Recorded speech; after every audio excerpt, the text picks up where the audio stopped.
I don't know where to start. Like, I really don't know.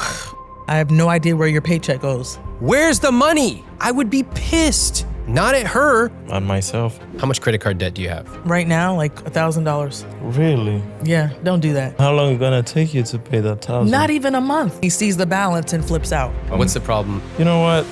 I don't want to talk about that. Let's take a break. What did you decide? We're here. We're ready to play ball. You're so close to living a great life, but every time it comes into picture, you're derailed. What do you think happens if the two of you keep seeing money differently for the rest of your lives? Resentment, possibly separation. You're married, you have a 10-month-old. It's time to get the locked in. I could see you guys easily going on 40 years and fighting about money. Dang, don't curse us. I almost ended today's session midway through, and I want you to understand why. What if you found yourself in a new country with a completely different set of rules, a totally different culture than the one you were raised with? Culture permeates every part of our lives. It tells us how we raise our children, what brand of laundry detergent we use, and who's in charge of the money. So what happens when those rules change? Today I'm speaking with Alexis and Edwens. They're 29 and 30 years old. They've been married for 2 years and they have a 10-month-old baby. In her application, Alexis wrote, "My husband just immigrated from the Dominican Republic less than 2 years ago, and personal finance is completely new for him. I feel like I'm teaching him while trying to manage our household, and it is overwhelming.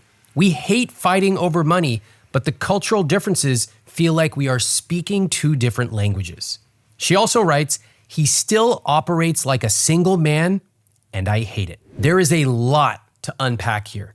Let's start by looking at their conscious spending plan, or CSP. And if you want my help with your CSP, you can join my money coaching program at iwt.com/moneycoaching. Assets, $12,000. Investments, $44,000. Savings, $5,500. That's quite low, especially with a baby. Debt, $26,000 for a total net worth of $35,400. Fixed costs are 71%, which is a little higher than I'd like to see. Investments at 6%, savings at 12%, guilt-free spending at 11%. I have a lot of questions, so let's get started with Alexis and Edwens. So Alexis, you applied to come and speak to me. Sure did. What was going on at the very moment that you wrote that application? Funny enough, I had the tab open for probably 2 weeks. And I think what made me hit send on the application was an argument that we had about trying to open a joint bank account. Remember that? I've pushed this on him since before we even got married. We've been married for about 2 years. And I've asked him this since before we got married. I think as a couple, we should be able to trust each other enough to share things, and money should be the primary thing. He never agreed with that. I definitely think that when I agreed to marry him and become one and create a family together, I also assumed that finances would be at the crux of that. Being able to raise a family depends on us being able to pay for and support that family. So I thought, why not have a joint account? He disagreed on that. So what was the first time he disagreed? Was it before you got married? Yes. Okay. And in the last case, right before you applied, walk me through that conversation. In fact, can we just recreate it? Why not? Yeah. So you said, I don't want to be married if we're not going to have a joint bank account. and then I said, that's not supposed to be a problem to have my own account and you having your own account if the bills are paid. I'm not saying you cannot have your own account. What I'm saying is we can have our own and we can have a joint one. Why can't I have my own personal saving and you have your own personal saving plus we save for the future? And then that's how it's been. We can have that and have a joint bank account.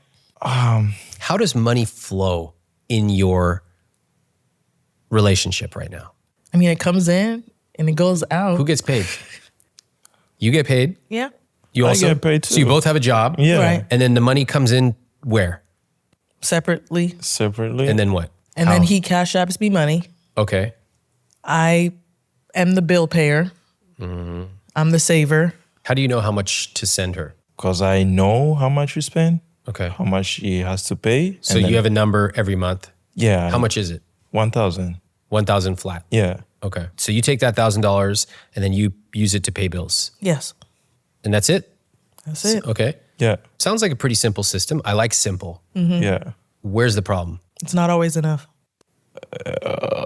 And he is very much like, make it enough. So I have to hold that dilemma. She says it's not never enough, but you know what's going on? Tell me. Let me tell you this. When I first moved here, my first job was Target, right? My conscience always told me, like, I have to get something better because I always felt like less when she's doing more, and then I feel like I'm not doing anything. I was giving her like half of it, but it was not even enough. Okay. And then I was like, but she never brought that up. When I get the other job, like I start making a better Double. amount, Yeah. she was like, oh, we should make a joint account. I was like, wait, why you didn't tell me that before when I was working at Target? What makes you change your mind now? I'm making like a little. You think I'm gonna change? I'm gonna change my personality? You think I'm gonna be wasting my money? You think I'm gonna become a different person just because of that? She was, no, I'm nervous. I think you're gonna be sending your money back home and then doing this, doing that, spending money like crazy. I said, no, why would I change? If when I was making nothing, I was seeing myself like I was not doing enough for you. Now I'm having, that's where I have to show you who I am. This like, is the argument that the two of you have. Yeah. And how does it end? So far, we didn't still make the joint account, but you can ask her how I've been behaving myself with that. I check out. I just check out. I just feel like we're talking past each other because he's coming from a place of like, I'm now making more money than I was making before, and I want to show you that I can be independent, and I love that. And also, now that you are making more money, you have more to contribute to the joint, the pot, the shared pot. So I think he's very much stuck on this idea that like, when I was making less, you didn't ask me for this much. Now that I'm making more, you're asking for all these things. And I'm like, because you can actually contribute them. That's why I'm asking for them now. Okay. If she wants that joint account that bad, the amount that I give her, I think it's enough for her to put on the side for our saving because we have a saving. Did you catch what just happened? Alexis is saying, I want us to be one unit. Edwens is saying, I don't want to lose myself. And that is part of the conflict here. See, on the surface, they are arguing about a bank account, a joint bank account. But underneath, we're really exploring trust and pride and what each of them believes that marriage is supposed to look like. Think about Alexis's perspective. Money should be shared because they are building a family. For Edwens, he's got to keep his own account because it feels like proof he is responsible and independent. Think about their views from their own perspectives. I can kind of understand both sides, but I can also tell you this is not working. This system where he sends her $1,000 and then she manages everything, and then when it's not enough, the answer is basically figure it out. That is not a plan. That's not collaboration, and that creates a lot of resentment over time. My hope is to help them see this is not working and it's actually not normal.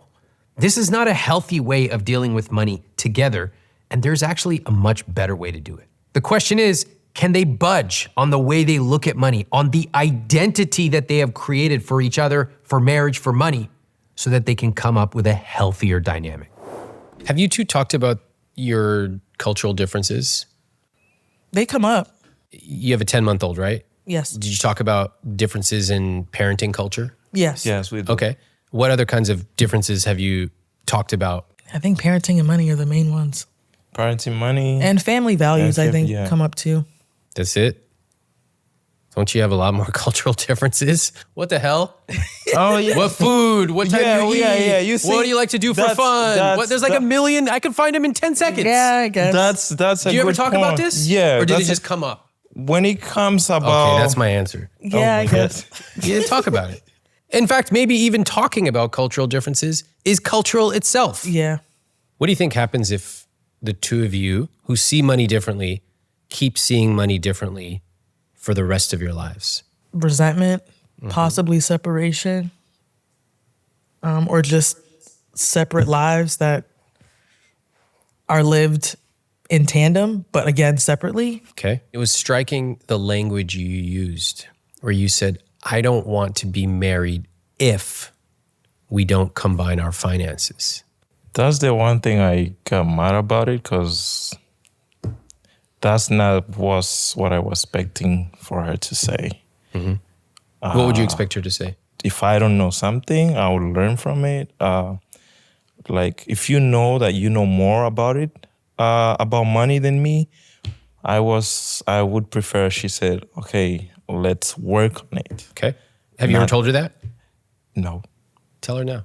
I would like you to say, let's work on our budget better. Let's work on our saving better. And then maybe let's work on our joint account. What? Just stop. Don't explain it. Just stop. That was great. What's your reaction?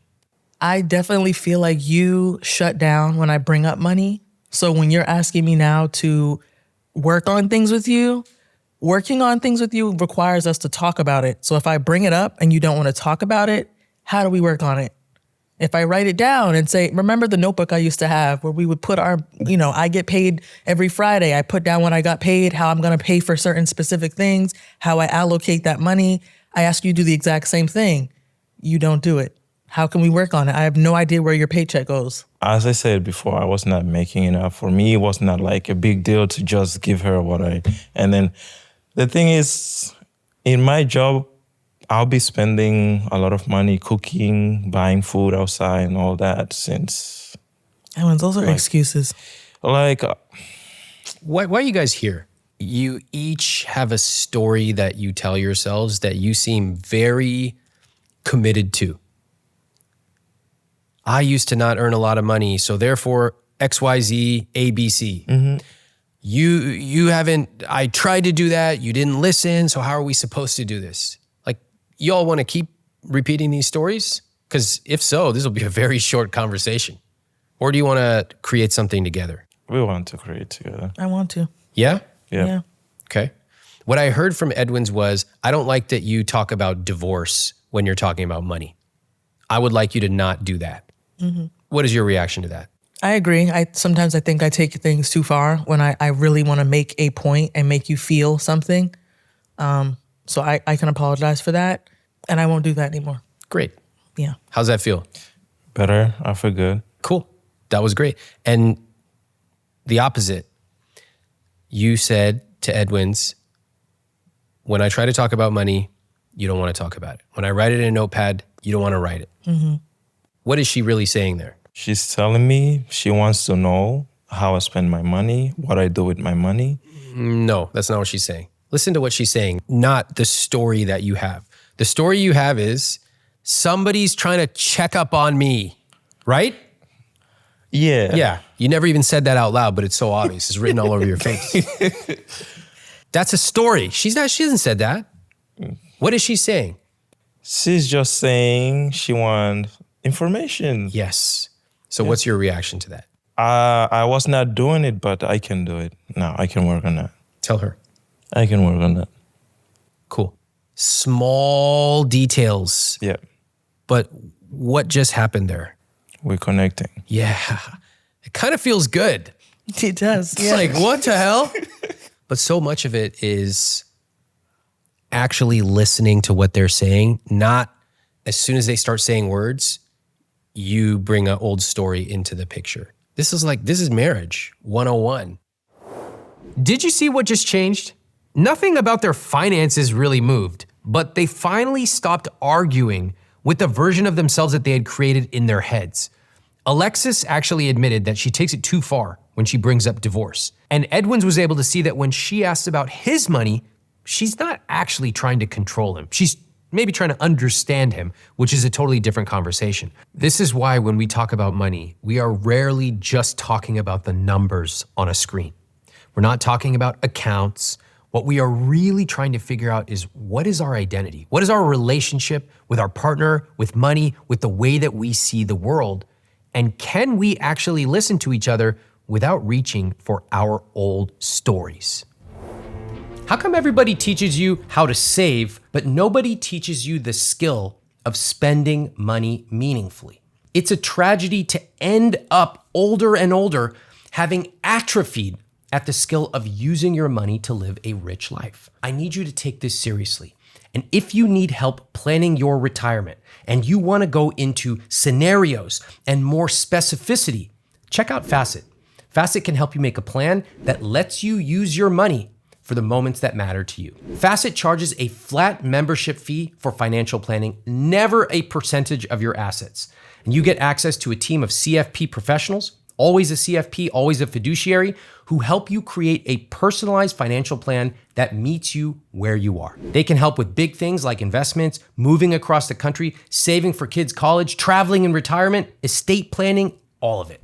Your financial plan should match up with your rich life vision, and Facet can help make that possible without the exorbitant fees. As of the date of this recording, Facet is waiving the enrollment fee for new annual members, and for my audience, Facet is offering $300 into your brokerage account if you invest and maintain $5,000 within your first 90 days. Head to facet.com/Ramit to learn more about which membership option is best for you. Facet is an SEC registered investment advisor. I'm not a member of Facet and have an incentive to endorse Facet as I have an ongoing fee-based contract for cash compensation based on this endorsement. All opinions are my own and not a guarantee of a similar outcome. I think a lot of us feel really good trying to optimize and fiddle with little expense. Ooh, look how productive I am. I shaved 35 cents off my daily coffee consumption. Look, I love optimizing, but sometimes it really pays to zoom out and look at the big picture. Does your spreadsheet protect your kids if you get hit by a bus tomorrow? No! So instead, if you want a meaningful way to use your money to protect your family, check out term life insurance from Fabric by Gerber Life. Fabric by Gerber Life is term life insurance you can get done today. It's made for busy parents like you, all online, on your schedule, right from your couch. You could be covered in under 10 minutes, often with no health exam required. If you've got kids, especially if you're young and healthy, now is a great time to lock in low rates. They have flexible, high-quality policies to fit your family's needs, all with a 30-day money-back guarantee. And even if you have life insurance through your employer, it may not be enough to protect your family, especially if you leave your job or you get let go. Join the thousands of parents who trust Fabric to help protect their family. Apply today in just minutes at meetfabric.com/Ramit. Meetfabric.com/Ramit and use my link so they know I sent you, meetfabric.com/Ramit. Policies issued by Western Southern Life Assurance Company, not available in certain states, prices subject to underwriting and health questions. You said it, I listened. A lot of you have been asking for me to do more around single people and money. It's time to do it. I am casting a new reality series about love and money. So if you are single and you live in LA, I want to talk to you. Go to iwt.com/dating show. And if you got friends who are single in LA, send them the link, iwt.com/dating show. Is there a circumstance where you would combine money? I mean, I thought it'd be us having a kid. We automatically would combine money, but that might not be for you. What would it be for you? First of all, I would combine my money with her for family and everything, but I'm saying for future, I see it like I go more for future, combining my money with her, like making business. Mm-hmm. Okay, and for family, you two are a family. Yeah. You have a baby. Yeah. So would you combine your money for that? Yes. Okay, that sounds good. Why have you not done it yet? I do it. No. I don't? No. How I can do that? Since I don't know, and I want to be clear with that. How I do that? Good question. Combining income is usually people get their paychecks, and when married, they send all of the paychecks or most of the paychecks to one place, one checking account, and that they have a joint checking, a joint savings account, and that's where all the bills are paid out of. Things like your rent or your mortgage, groceries, childcare, eating out comes from there. Then sometimes, if people are smart and they've read my book, then they have their own individual accounts as well. And so they have a little bit of money that goes to an individual account and they can go and do their hobbies or self-care, whatever they like to do. No questions asked. It's their individual money, but most of the money when married is in the joint account. So you're telling me she was right this whole time? Okay, so you're telling me when I get paid and she get paid, most of the money has to go in one place, like in the same account, me and her. Yes. Yeah, we can do that. That's it? You just needed another guy to tell you that? I mean, it's not... Even I'm like, what the man? Come on, No. every woman watching this wants to kill you right now, but even I am like, what in the hell? It just took another guy? That's crazy, man. You know what? I told you. Tell me. To me, myself, if we have the saving, what's the difference Okay. between what you're saying, the join and the saving? It's like, it's not the same. I mean, So I'll answer that question. It's a good question. Yeah. But I guarantee that your wife has answered this question already. What did she tell you? yeah, saving is saving, and the join is for spending and paying bills. And what was your reaction to that?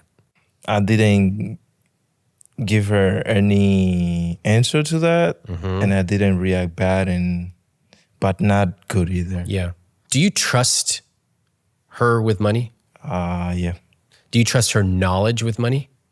Yeah, she's good at it. Okay. Do you respect her? I do.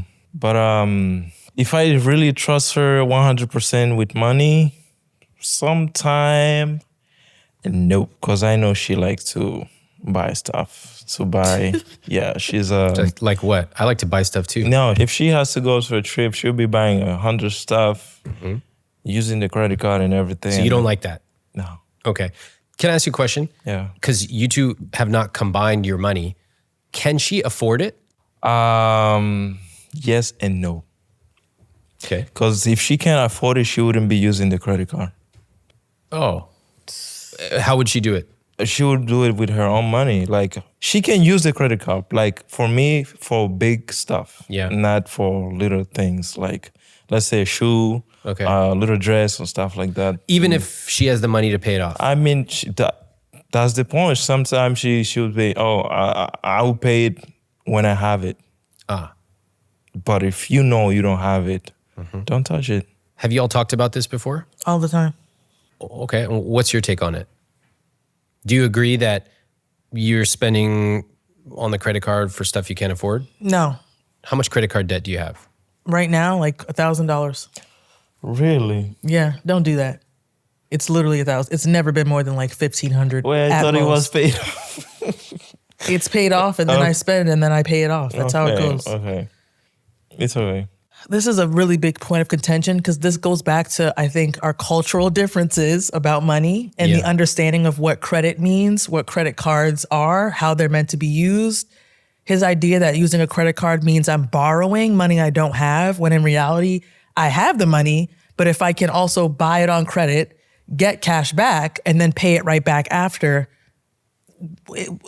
what's the difference? How long is it gonna take you to pay that $1,000? Not even a month. That's the point. We have a joint credit card, or he's an authorized user on mine, and he sees the balance and flips out, not knowing that I already have the money to pay it off. Okay. But What's your understanding of how credit cards work? I understand the credit card point. Like, especially here, that's how you build credit. Yeah. So what's the problem? If she has the money to pay it off, I know she's gonna pay it, but you know what? I don't want to talk about that. can I share something with you? Yeah. I use my credit card every day. I use it for everything. Something as small as a pack of gum, something as big as international flight. I use it for everything. I have the money to pay it off. I'm not going into debt. I use it. Number one, it's convenient. Just pull it out. I don't have to carry cash or all these other cards, just boom. Number two, there's protection. So if something goes wrong, I can call the credit card and get a refund. No problem. Easy. Three, tracking. Because I spend everything in one place, I can track it. I can analyze it. It's all there. Does that surprise you to hear? Actually, no, I read that on your book. Okay. But Yeah, I read it, but I didn't keep it. Yeah. But now you're repeating it. I might work on that. But can you see how that's frustrating that your wife has read it as well? She's using credit. We'll get to the $1,000 in credit card debt. But in general, using credit cards for daily purchases, there's nothing wrong with that if you can afford it. Yeah. And she's told you this like many, many times, and you were like, no. But then I come in and you're like, oh, okay.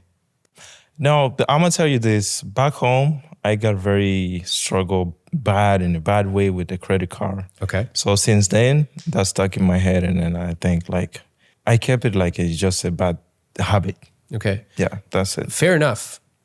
I can understand that. But you now are married and have a kid. Mm-hmm. This idea of like, this thing happened to me when I was younger, and so I just don't want to talk about it anymore, that doesn't work. It just simply does not work. You two cannot survive as a couple, certainly not getting clarity as you told me you wanted, if you are not willing to actually work together. And right now you are not. I am frustrated by Edwin's approach here. It feels very unilateral. Here's what I'm doing, and not collaborative at all. She's over here looking at the numbers, worrying about it, trying to communicate, and it feels like he's doing this thing where it's just like, well, this is what I decided, so figure it out. At the same time, I need to acknowledge he comes from a different culture. Now, how much of that culture is being brought here and how much of it is just him, that I don't know because I'm not an expert in his culture. But what I can say is it is really hard to go from one culture to another. So I want to give him a little bit of grace, but I also want to help him see that they are trying to create a successful relationship here in the US, and they need to know how to do that. What I look for when I speak to couples is honesty. I always promise to be honest to the people in my community, always. Now, you guys came a long way to speak to me. Yeah. It's not easy to come into a studio and talk about all these numbers and issues. It's not easy. I appreciate that. The last thing I want to have happen is you tell me what you think I want to hear. You're actually going to resent this conversation if that is what you do. And right now I get the sense you're telling me what I want to hear. I don't find it believable that for years you have resisted against combining money, and then I give you 2 sentences and you go, okay, we can do it. No, I was just confusing like between the saving and join. To me, it was not like a big deal. But it was to her. I didn't see it like a big deal. That's all I can say. To get paid and then not having the joint account, to me, it was not like that important. Yeah. You know, when I was single, I was living in New York. I was going out a lot. I was really enjoying being a single guy. And I had a lot of friends who were single guys too. And we enjoyed the independence of being able to go out whenever we want, do whatever we want. And one by one, friends started to get into serious relationships. Mm-hmm. And kind of at the age where that relationship is probably going to be the person you propose to. And we would talk about it. What does it feel like to not be able to do whatever we want? And suddenly we have to start like, I got to check with my girlfriend. And it feels like you're trapped. That's one way to look at it. Or another way is like, God, I got to like think about this thing, ask for permission, or just think about this thing in a way I never thought about it before. Interesting language, by the way, that you said trapped and ask for permission. I wasn't going to go there, but okay. I'm guessing you have felt that way before. Yeah, I do. Okay. Do you feel that way now? No.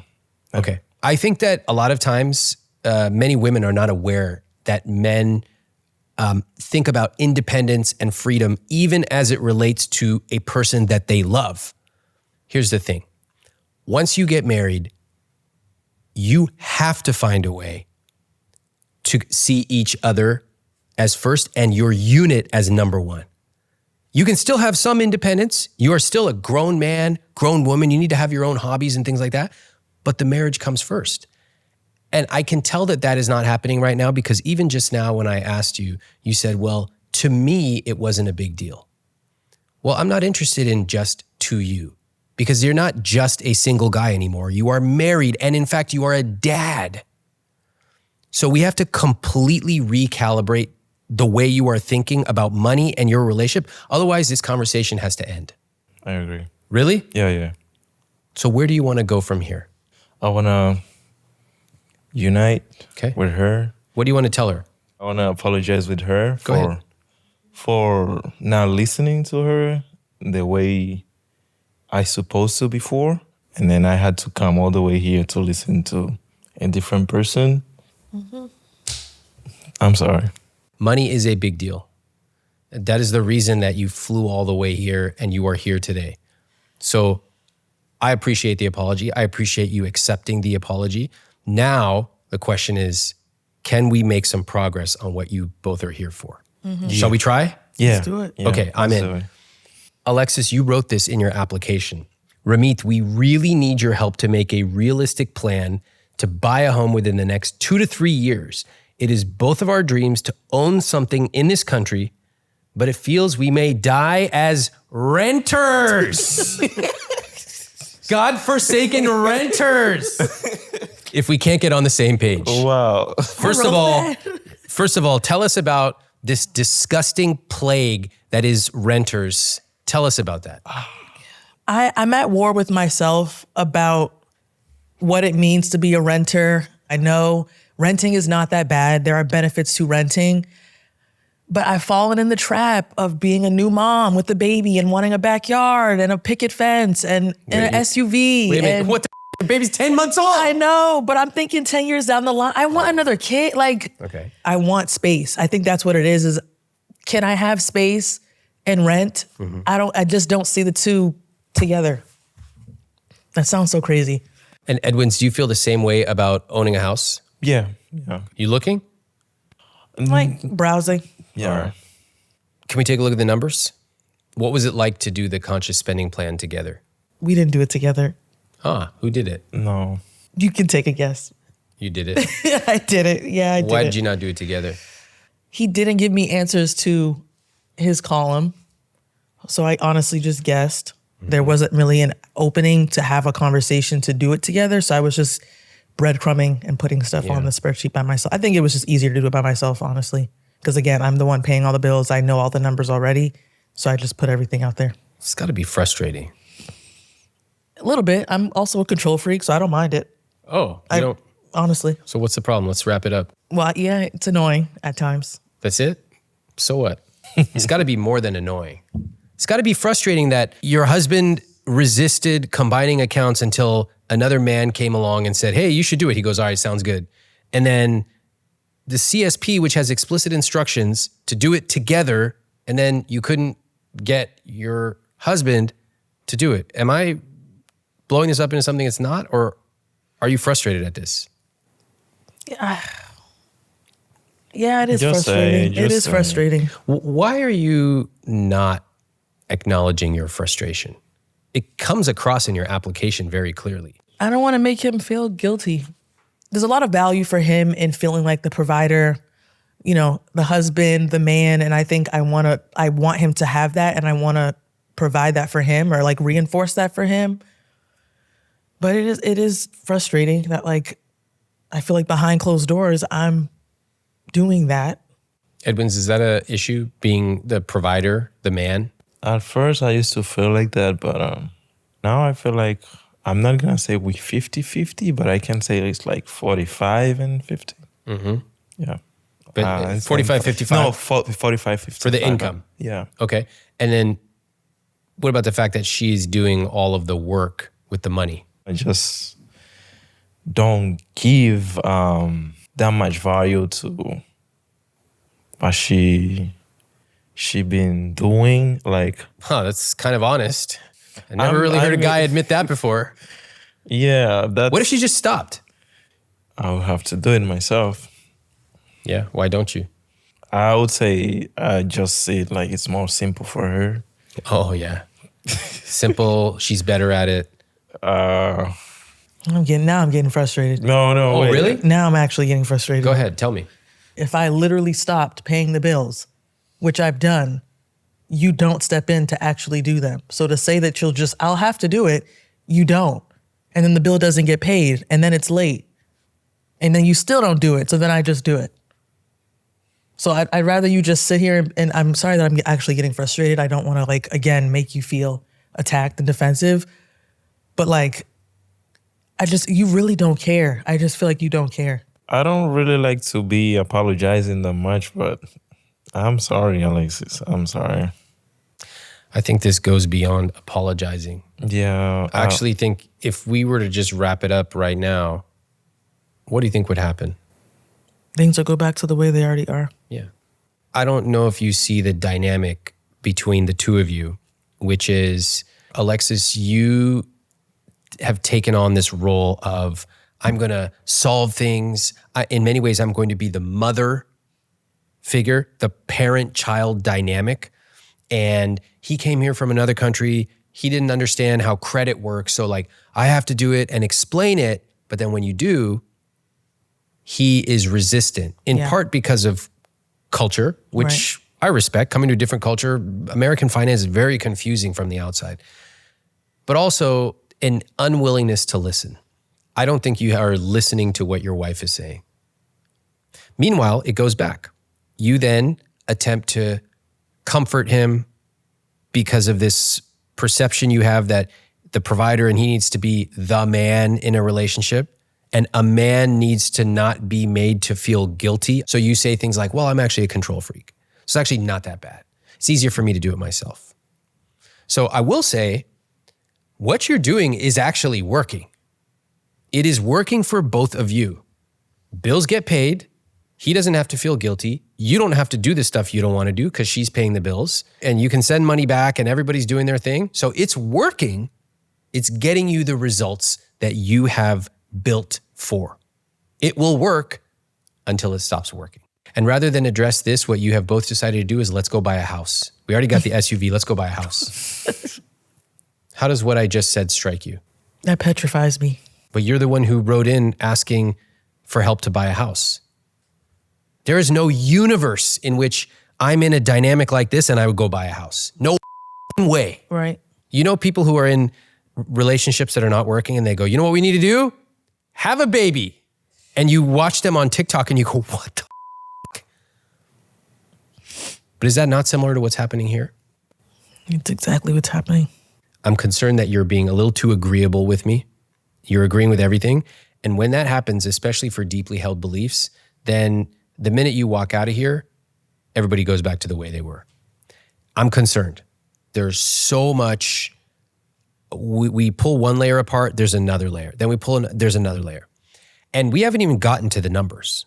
Like when we look at the numbers, there are things that need to change and they're going to make both of you uncomfortable. But I'm not sure if you are both ready for that. You came a long way to see me. I respect that. If you tell me we want to do this together, I will do it.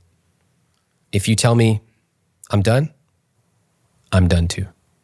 So I'm going to propose we take a break. The two of you are going to have some private time together. Go for a 5-minute walk. Think about what you want to do. I'm going to leave the decision up to you. We continue or we don't, but it can't go on like this. Mm-hmm. Okay? Yep. Let's take a break. Honestly, at this point, I was contemplating just ending the podcast because I didn't really know where to go. Every time I asked one question, another layer would come up. And so I asked them to actually step outside and decide if they want to be here and if they want to continue. I don't do this often, but when I ask a couple to step outside and talk about it and decide if they want to come back, what I'm really doing is I am taking the reins that they have invariably handed to me and I am handing them back because I'm not here to save anybody. This conversation, while I may be facilitating or even probing, it's ultimately up to them what they want to do. Either we are here for a reason and we're going to have those hard conversations, or we stop. I don't mind if somebody disagrees with me. I don't mind if they see things differently. But if they tell me what they think I want to hear just so we can wrap this up, why waste the time? And I think that is Edwens' pattern. Agree quickly, make the discomfort go away, move on. But that doesn't work here. That's not what we are here for. And Alexis has her own pattern too. She keeps trying to persuade him to soften the message so that he understands. But she hasn't actually said, this is what I need in this relationship. That's why I asked them to take this break. If they come back, it can't be to keep performing the same conversation. It has to be because they are ready to do the work. When I was thinking about quitting my last job to do I Will Teach You to Be Rich full time, I created a rule for myself. I couldn't go full time with IWT until it earned at least as much as my monthly salary for 3 months in a row. And this really helped me take my business seriously. Now, for new business owners, I recommend something similar. And as you are getting set up, I also recommend keeping things simple by using Shopify. Shopify is the commerce platform behind millions of businesses around the world and 10% of all e-commerce in the US, including brands like Mattel and Gymshark. They've got ready-to-go beautiful templates for important things like your website, landing pages. Plus, they have helpful AI tools to make everyday tasks easier, like generating discount codes and enhancing your product images. It's like having a full marketing team behind you. They've got easy-to-run email and special media campaigns to help you connect with new customers.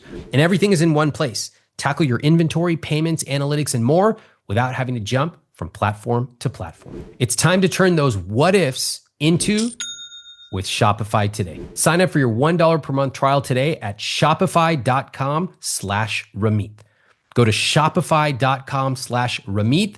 That's shopify.com/Ramit. If you filed a tax extension this year, I am talking directly to you. Please don't wait until October. I know it feels like it's ages away, but it's going to be here sooner than you think. And taking this time to plan for your taxes is a great opportunity. Don't wait until the last minute to get organized for your tax extension. Instead, work with Gelt to get a tax strategy in place right now. Gelt is a modern CPA firm that helps your business take control of your tax strategy year-round. They help you think strategically, like how to structure your business, what key deductions might be applicable to you, and how to use the tax code appropriately. Right now, they have 2 exclusive Q2 offers. The Quick Hit Tax Meeting, a 30-minute call for business owners on extension to identify everything that needs to be done before filing. And the Refund-a-thon, where Gelt will go back through your recent returns and identify deductions you missed.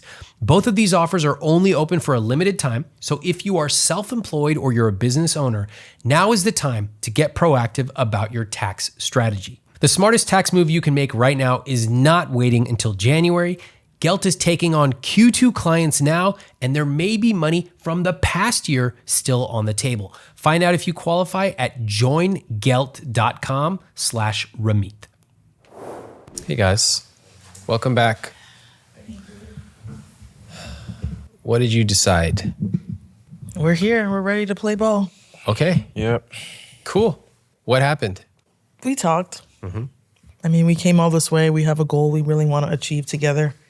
I think we just didn't realize how hard it would be to like dig up all our past conversations and past arguments. And yeah, it's been hard. Okay. I know you said you concerned about once I walk out of here, I might go back to the same thing again. I would say that's not why we're here. We're here to make things better, to work on our future. We want to do better for us and for our family. So I appreciate that. yeah. Thank you. I appreciate you really thinking about it. Here's where I want to go. I want to look at the numbers. That's going to help me ground my understanding of what has been going on. I'm going to ask you a lot of questions about the numbers. If you know them, tell me the answer. If you don't know, tell me that. Okay. Okay. Let's look at the numbers. Alexis, can you read me the word in bold and the number next to it for this entire box, please? Assets, 12,000. Investments, 44,367. Savings, 5,500. Debt, 26,468. And the total net worth is 35,399. Okay. What do you think about those numbers? I think our assets are decent. That's our car. Investments, I'm proud of that. And debt, that's the Jeep. Okay.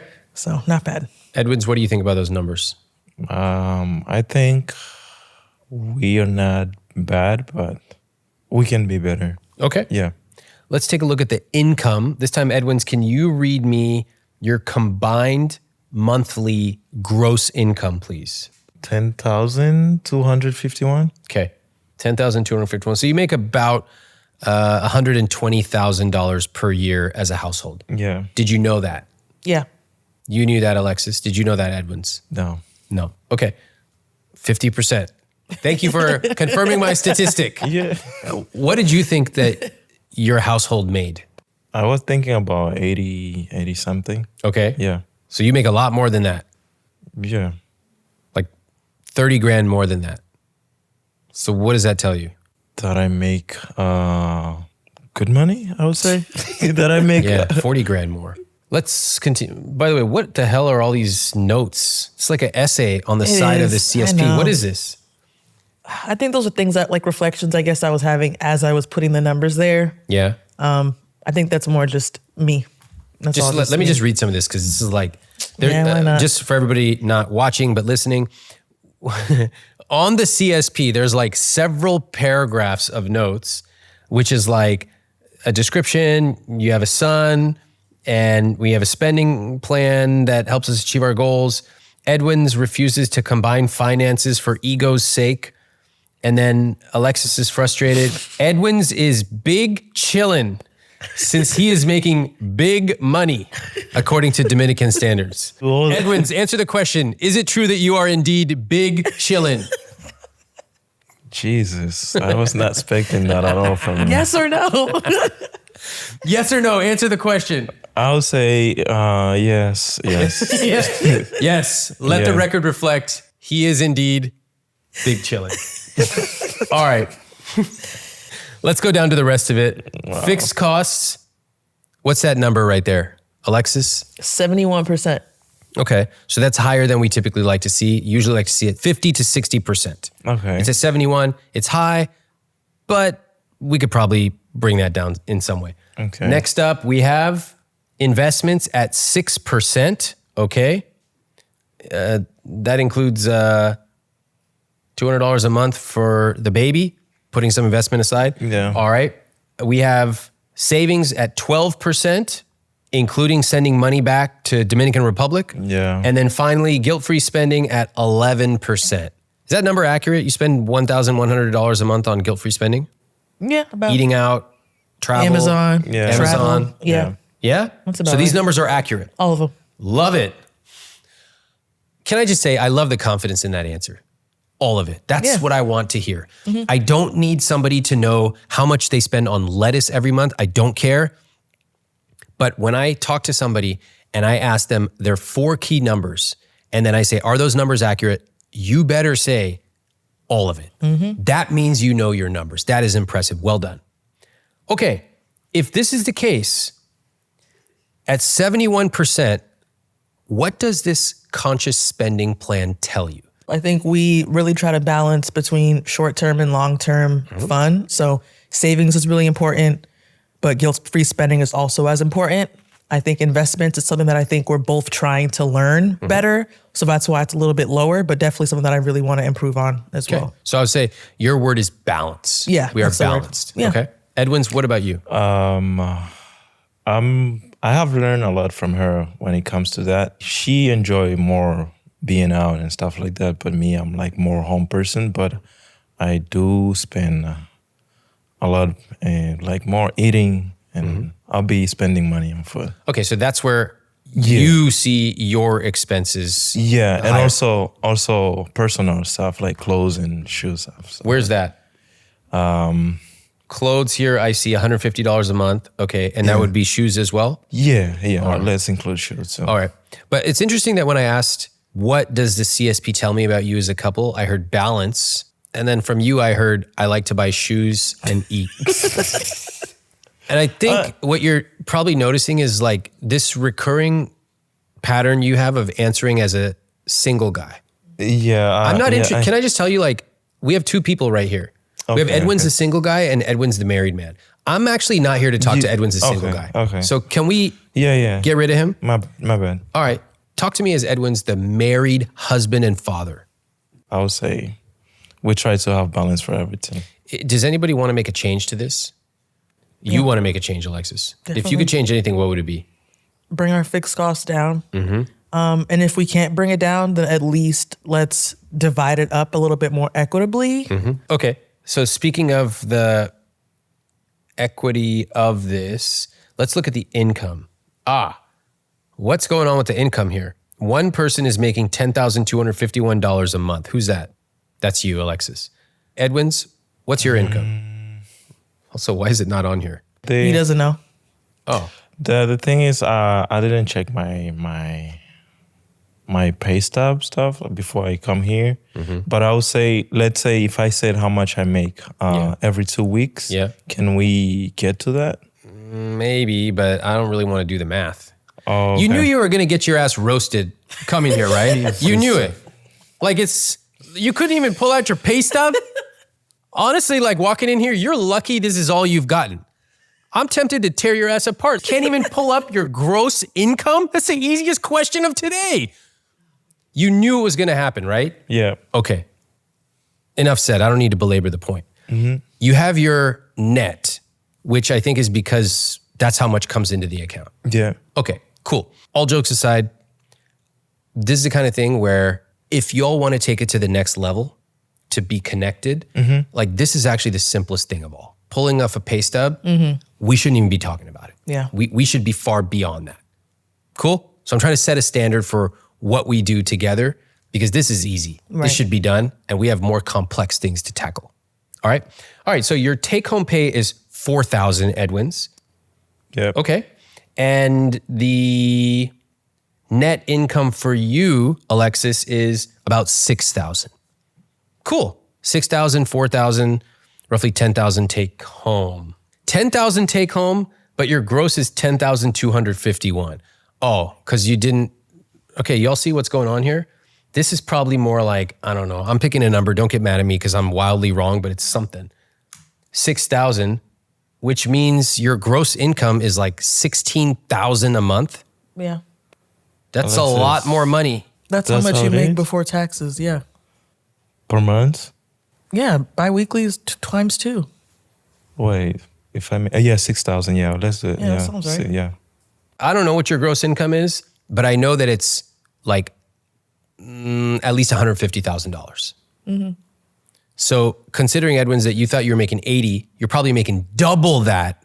Then That's kind of shocking, right? Where's the money? Yeah. If we're making all this money, where is it? I would be pissed.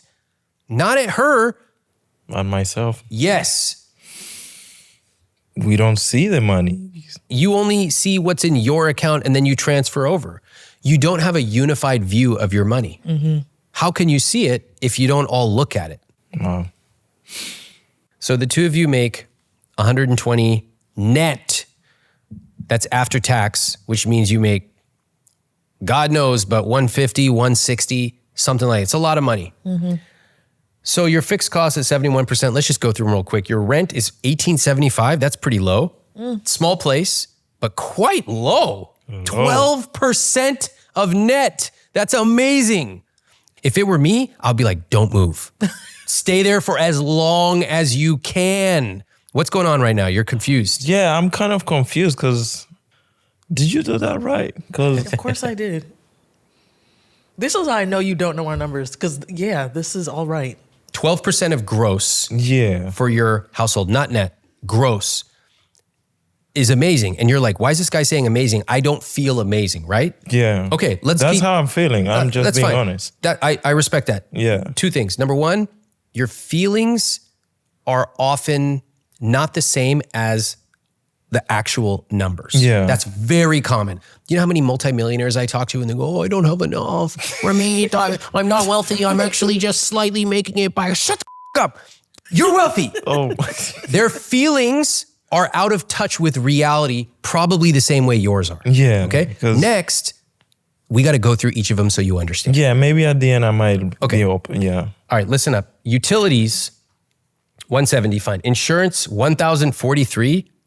Is that a lot? Health insurance, yeah. Yeah. All right. It is what it is. Okay, can't do anything about that. Next up, car payment, 630. That's the Jeep. Yeah. How that's long what until that's paid off? Hopefully like less than 10 years. What? No, actually, no. I think it was a 7-year loan. 7 years. You got a 7-year loan on a car? What? Why? The payment was decent. What's the payment every month? Like $477. Oh, it's not bad, but it is 7 think years. that What's the interest rate? Just out of curiosity. Like 7%. All right. Y'all got ripped off. That might include Yeah. insurance, though. Y'all got ripped off, but you walked into it. You bought this cool Jeep. It's so cool. And it sucks. But you have it, so you can't do anything about it. Let's move on. It could be worse. Baby, this includes diapers, clothes, and daycare. Okay, I was Yeah. like, diapers cost $1,600 a month? No, it does include everything. Okay. So this is going to go on for a while. Yeah. All right, fine. Groceries at $400. That's it. I don't believe that. No, I would say for the grocery, we can say 600. Let's do okay. 600. Yeah. All right, that's going to change things considerably. Watch this. Watch this number up here, 71%. That just jumped to 74%. Not so rosy anymore. Clothes, I know it's not 100. For you, how much is it per month? Clothes? Yeah. Let's say at least 300. Let's add more to that because I can tell by your answer it's more. 500. Oh, Jesus. The number now, you're at 79% fixed costs. Is that reasonable, by the way, 500 a month? I think it is. Clothes, you go out and buy 2 shirts. That hat. You love hats. Keep it 400. Great, 400. Phone is $40 total. Is that right? Someone's paying $15 a month for their phone? Sure. I'm paying. You? Yeah. How? It's a promotion. How long does that last for? 5 years. What? Drop the company. Visible. Visible, guys. Visible, get in touch. Visible's fantastic. I'm giving you a free promo right now. That's amazing. 15 I thought bucks. you'd say like, oh, it's good for a month. I was like, Oh, no. 5 years. years? 5 years. Okay, cool. Subscriptions, how much are you paying in subscriptions, Edwens? 60, I would say. Because 60. between the gym and my phone, and that's 60. No, Yeah. the phone doesn't count. So how much is your gym? I pay like 300 for. The whole year? Yeah. All right, that's pretty reasonable. Let's leave this at 40, which it was.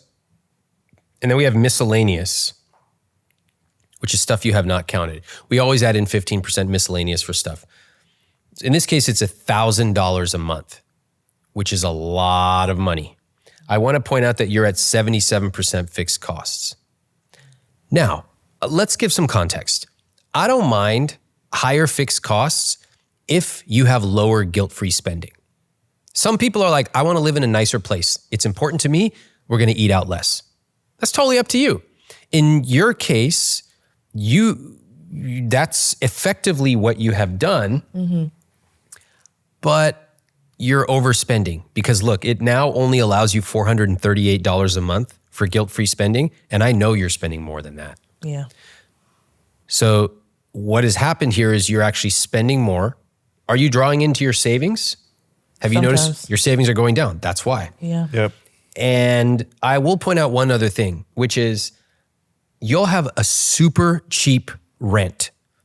So if I see a super cheap rent, that means that I'm like, oh, this fixed costs entire category should probably be pretty low because rent is the hardest thing to bring down for people. Yeah. But you have a super cheap rent, but then you have all these other expenses. And like childcare, for example, unavoidable, but that's really expensive. So y'all could do it, but it doesn't leave you a lot of extra money. I think we have to spend less, especially for our personal stuff. Okay. And then save more, I would say. Let's look at savings. Yeah.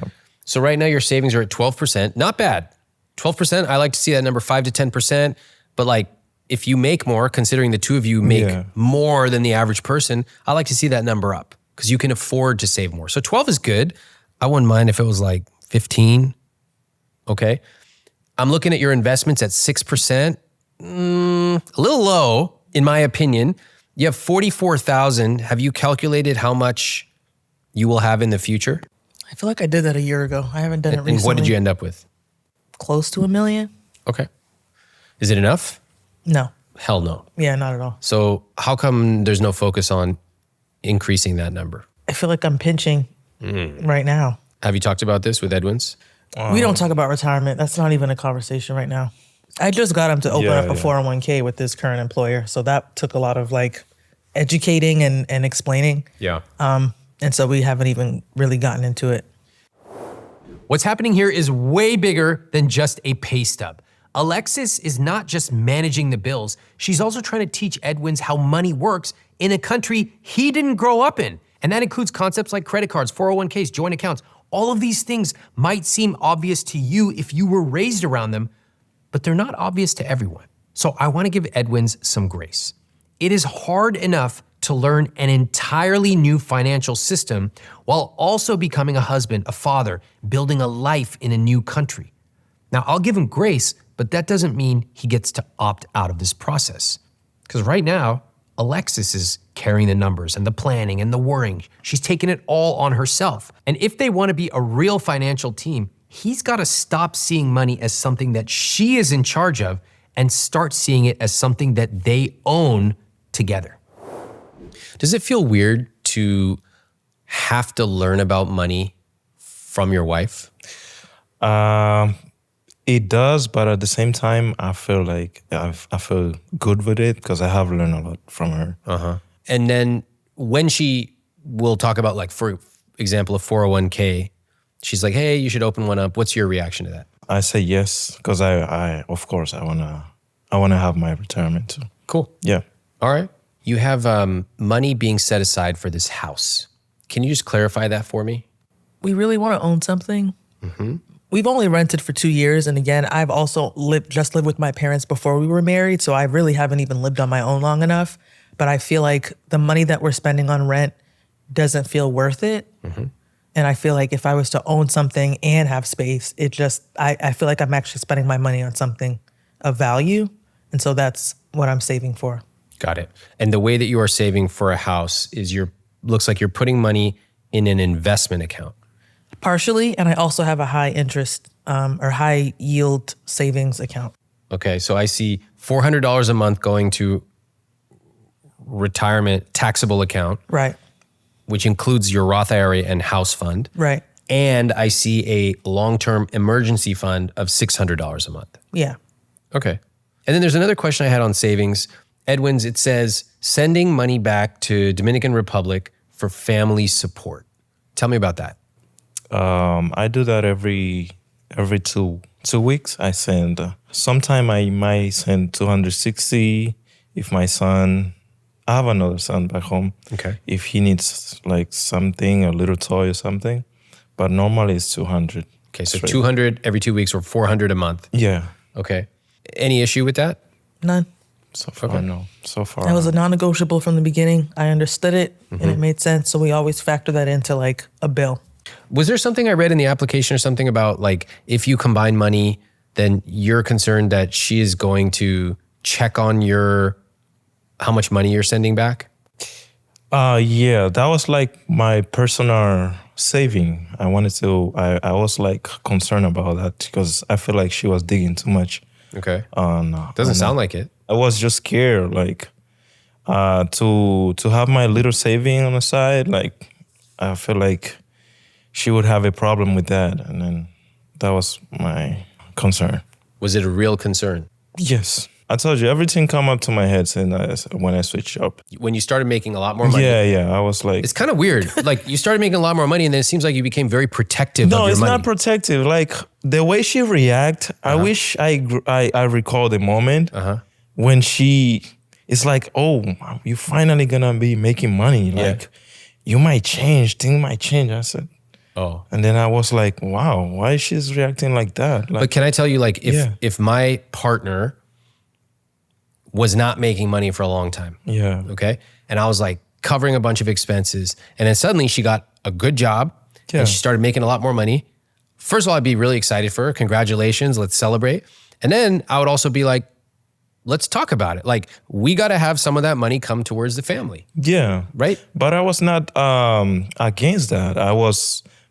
That's how I was always telling her, if you really want to know who you have with you, that's where you prove it to see if I'm going to contribute with things in the house. Like, I'm not into that. Are you not into it? Can I tell you? I respect that is how you feel. Yeah. I wonder how much of that comes from the way you grew up. Yeah. That idea you have of, now that I'm making money, instead of me contributing to the family, you need to watch me because I need to prove to you that I'm not bad. That is not congruent with a high earning family. Like that's not how a couple that makes $160,000 talks. Yeah. They don't even think that way. And what I'm trying to do here is to show you, I have earned low amounts of money and I've earned high amounts of money. And I want to meet you where you are and show you how a couple that makes the kind of money you do at your age thinks and acts. I need you to know that, okay? Yep. You're sending money back to DR? Great. It's not a problem? Great. You're saving money for a house? Okay, we can talk about that. You are overspending every month. That is clear. So we need to figure that out as well. Can I ask a little bit about how you each grew up with money? What do you remember your family saying about money when you were a kid? They'll be fighting all the time. Like we need to buy this, we need to buy that. We don't have enough. You have to go work extra somewhere. Like, you need to find out because my dad was a painter, and then my mom just doing braids but they used to make money, but at the same time they'll be always arguing That they did not have enough? Yeah, they wouldn't. And who was saying that? My dad. Your dad was saying that to your mom? Yeah. So your dad was telling your mom, you're not making enough. Yeah. And then what? What did he say? And then my mom would be fighting him back. So what did they do? You want me to tell you the truth? Yeah. They're still fighting. They're still fighting? Yeah, because of money. Wow. They're still fighting. You think they like it? And they're still together. They're still going through the same problems. Last thing I did when we filed our taxes, I talked to her on the side. I said, baby, I need 1,000 just to solve little bills that they have back home.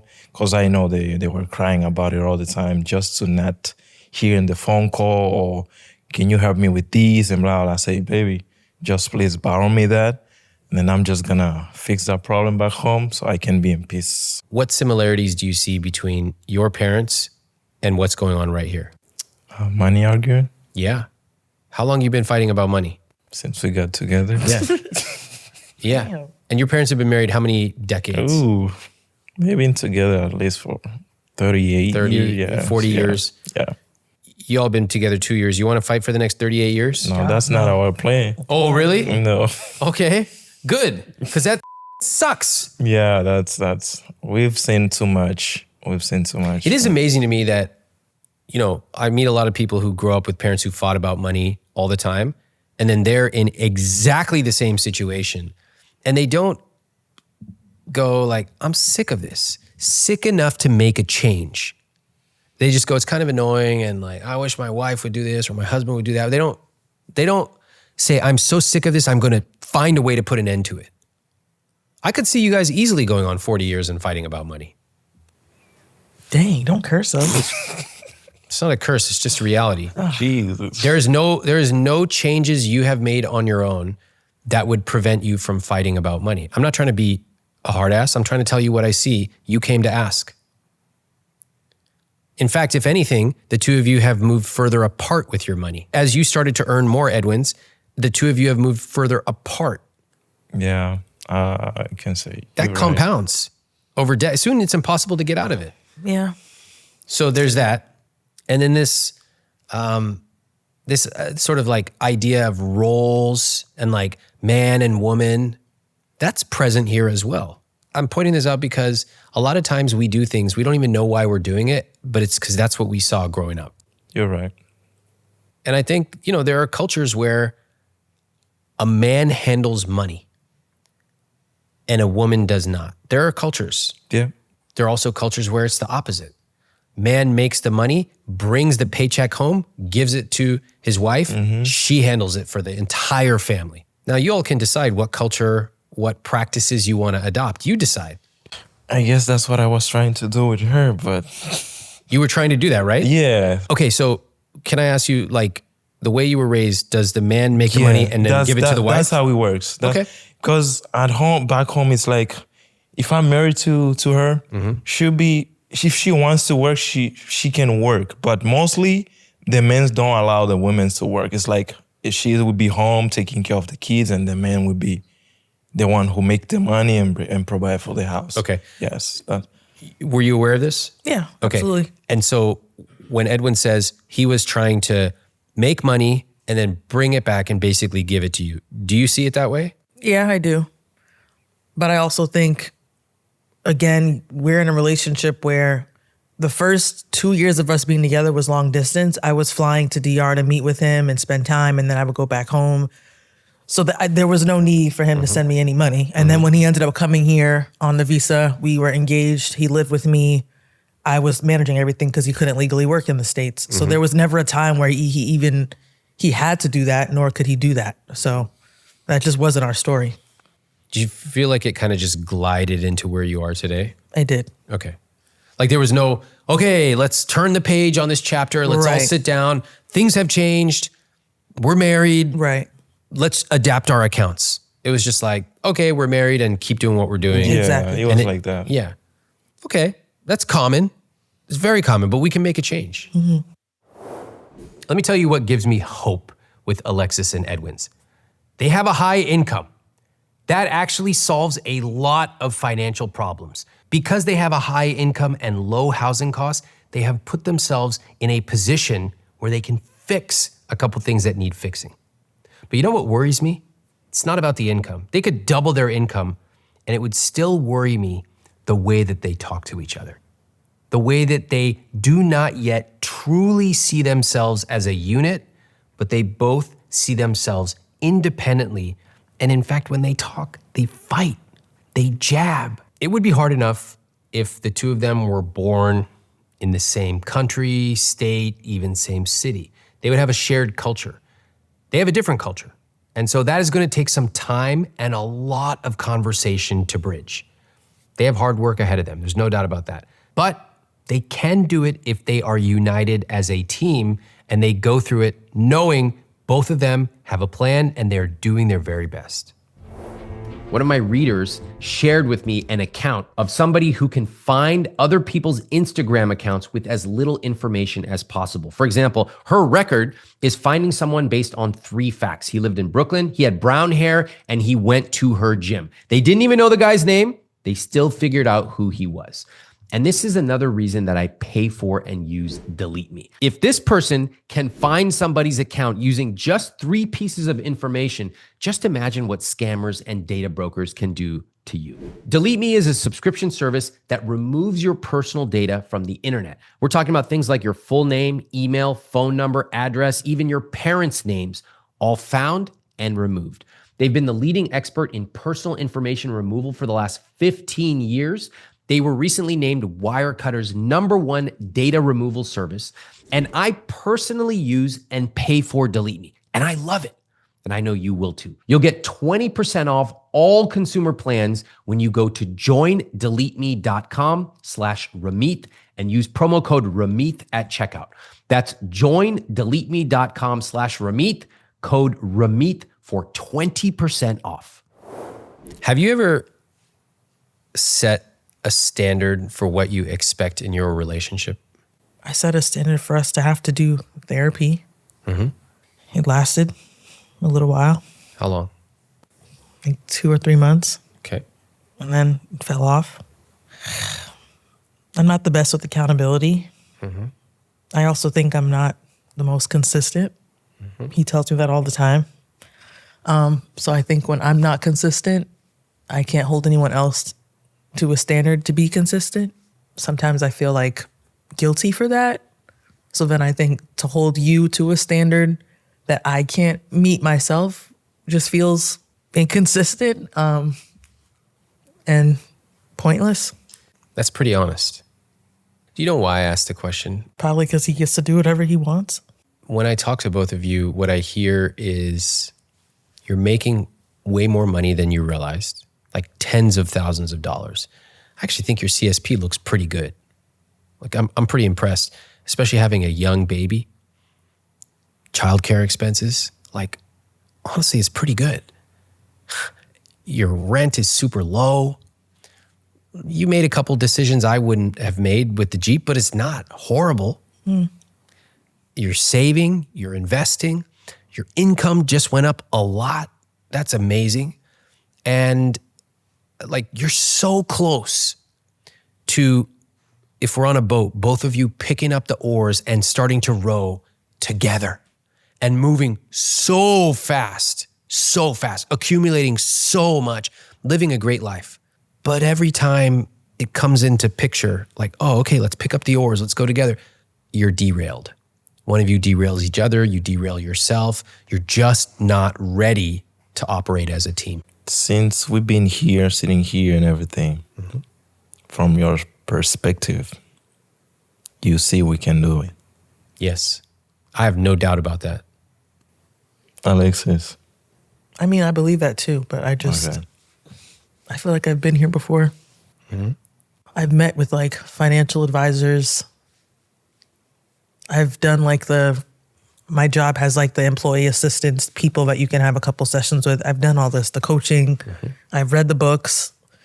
I run the numbers. And finish the sentence. And nothing's turned into like a consistent habit yet. Nothing's like sustainable, it feels like. So therefore, finish the sentence. I go back to where I started. Do you believe this is going to change? Yeah. You do? I don't think you do. I hope it does. I hope it does. I doubt it. Yeah, I doubt it a little. I don't think you believe it can change. That's what the end of that sentence was. I've been here before. We've tried it. ... So I don't believe that we can change. What's going on right now is actually one of the key issues, which is, I'm telling you, you all are so close. You have a pretty good CSP, but you derail yourself. And then what happens? Each of you played your part. Edwens goes, but do you think we can do it? Basically looking for external validation from a guy. Do you think we can do it? Not asking me, what can I, Edwens, change? What are the 3 things I, Edwens, need to do right now? Nope, just, Ramit, do you think we can do it? Because once you say yes, then I can walk out of here happy because she heard it and I don't need to convince her anymore. That's your role. That's the role you're playing. But don't disagree with me. Listen, you can disagree with me in a minute. I just want you to hear me. Okay. Then the role you played, Alexis, was, I've been here before and I've tried all these things and I don't believe we can change. Yo, I can't win against that. It's actually not my place to convince you that you can change. That's not my role. I'm not interested in it. I don't do it. Only you can make this change. Not me, not some financial advisor, only you two. So what do you want to do? What we can do to change? What do you even need to change? Do you even know? I'm ready to cut back on things that I think I'm wasting my money on. If I'm spending too much on guilt-free spending and using my credit card, as you say, recklessly or whatever, I can stop doing that. I can set limits. I can set budgets. I appreciate that. You're willing to make a change. That's cool. I think what you just said was kind of a reaction to Edwens. Like, you know and I know what he said about credit cards is wrong. It's flat out wrong. Why would you say, like, I'm willing to, like, reduce my credit card spend? Why? If someone says there's something that's point blank wrong, I'm not going to agree with them and then bend over backwards to make them feel better. That's not going to get you where you need to go. I feel like I appease you when it doesn't really make sense to me or financially, but if it strokes your ego in that moment, then my hope is that you'll listen to me when I make the next financial decision or make some type of a change. So if I have to stop using my credit card just to get you to think that I'm being financially responsible, then when I ask you for money for something later, or I need to pay a bill later, or I want your buy-in on some financial decision together, you're more likely to say yes, because it sounds so manipulative and like stupid, but... You know the worst part? It doesn't even work. I know. Do you even understand what she just said? Yeah. It's crazy. You got what I'm saying? Yeah. What is she saying? She's just trying to be on my side when it's not the reality. Yes. That was quite insightful, Alexis, that you do all these games to appease him in the hope that he will agree with you. And it, in my opinion, it doesn't even work, Yeah. What if you all could stop like playing all these dances want and to. games I really and want actually to. like focus on rowing in the same direction together? Wouldn't it be so much more energy put towards a goal? If you want to buy a house, you want to save money, you want to invest, wouldn't that be better use? Yeah. Yes. This idea, you mentioned it offhandedly just a second ago where you said, I feel the need to get his buy-in so that when I ask him for money, why should you have to ask for money? In what world does a husband and wife have to ask each other for money? Why do you allow yourself to be put in that position? I didn't ask to be in that position. I thought being married would mean I wouldn't have to do that. You thought that being married meant you would automatically, the money would be combined. Yeah. Well, it's not. So what are you going to do about it? I mean, Your answer has been to please every month. Come on, please. It's not enough. Okay, next month, please. That doesn't work. And actually, it makes no sense. Aren't you the higher earner as well? that's the worst part. It's a little ironic here. Yeah, that's the worst part. What is a different approach to beseeching, to asking, begging? What's a different approach? If it's a shared pot that we're both pulling from, hey, babe, I'm going to take care of this bill. It's coming out of the account in case you see it. That's it. Okay. Do you think that I begged my wife to buy in to our finances? No, Ramit. What'd I do? Probably had a conversation about it. Many, Yeah. like thousands. But what else? I think go through the numbers together to see what the amounts are looking like, Yes. budget it out, maybe set like a consistent monthly, weekly, Yes. however, transfer. And did I beg her to please meet with me and please transfer? No, what did I do? I set an expectation. Okay. This is what we do as a couple. Yeah. This is important. This is how it works. Now, I'm going to tell you my view. You don't have to agree with all of it. I'm totally open to 95% changing all this stuff. This 5%, I'm not open to changing it. This is how it has to be. We have to have savings every single month. That's a non-negotiable for us as a couple. We have to invest. That's a non-negotiable for us as a couple. You have to have your own account. That's a non-negotiable for us as a couple. We each have our own accounts. But all the rest of it, if we hit those few things, this is how I think we should do it, but I'm open to what you think. What's the difference in the energy and the attitude? It's direct. There's no wiggle room. I'm not asking. You're telling. Yeah. Yeah.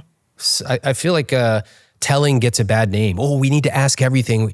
You all want to have 5,000 buy-in check-ins with your coworkers? No, sometimes you just tell them this is how it's done. And look, you can disagree. Here's the areas I'm open to discussion, but these ones I'm not. This is how it works. You show up for work. And as a partner, you show up for money. When was the last time you had a conversation like this? The last time I think I told you I need money to. No, it was when you were on the trip. It was like for the electricity that you end up paying when you came back. Yeah. You told him to pay for Electricity. and then Yeah. did you? I didn't. He did not. 'Cause, the thing is, I didn't know. I don't care about the reasons why. You didn't do it. Yeah, I didn't. Yeah. And then you well, didn't. what was the consequence of that? It was late, and then I paid it. Doesn't seem like a consequence at all. It seems amazing if I'm in his position. Oh, I didn't have to do this annoying thing. And then she came No, home and I took felt it. guilty. I felt That's guilty. not a consequence. It's just, It's not a consequence. Yeah. you ever set a consequence? That feels so motherly. No, I don't even. I think the consequence is the argument. I can't think of anything more motherly. What, didn't she say something in your application? In fact, I'm going to read it to you. Jesus. You wrote, we are living paycheck to paycheck and it kills our intimacy when he is focused on how much we spent on a date night and I'm just trying to hit home base, if you know what I mean. What kills intimacy more than being a mother or father figure? Yeah. Y'all are worried about something that is already here. How are we feeling right now? Because I'm actually feeling a little uncertain. How are you feeling about what's going on right now? Emotionally, I feel really angry, frustrated right now, but I feel like that's pushing me to just want to change it. Like I don't want to sit in this.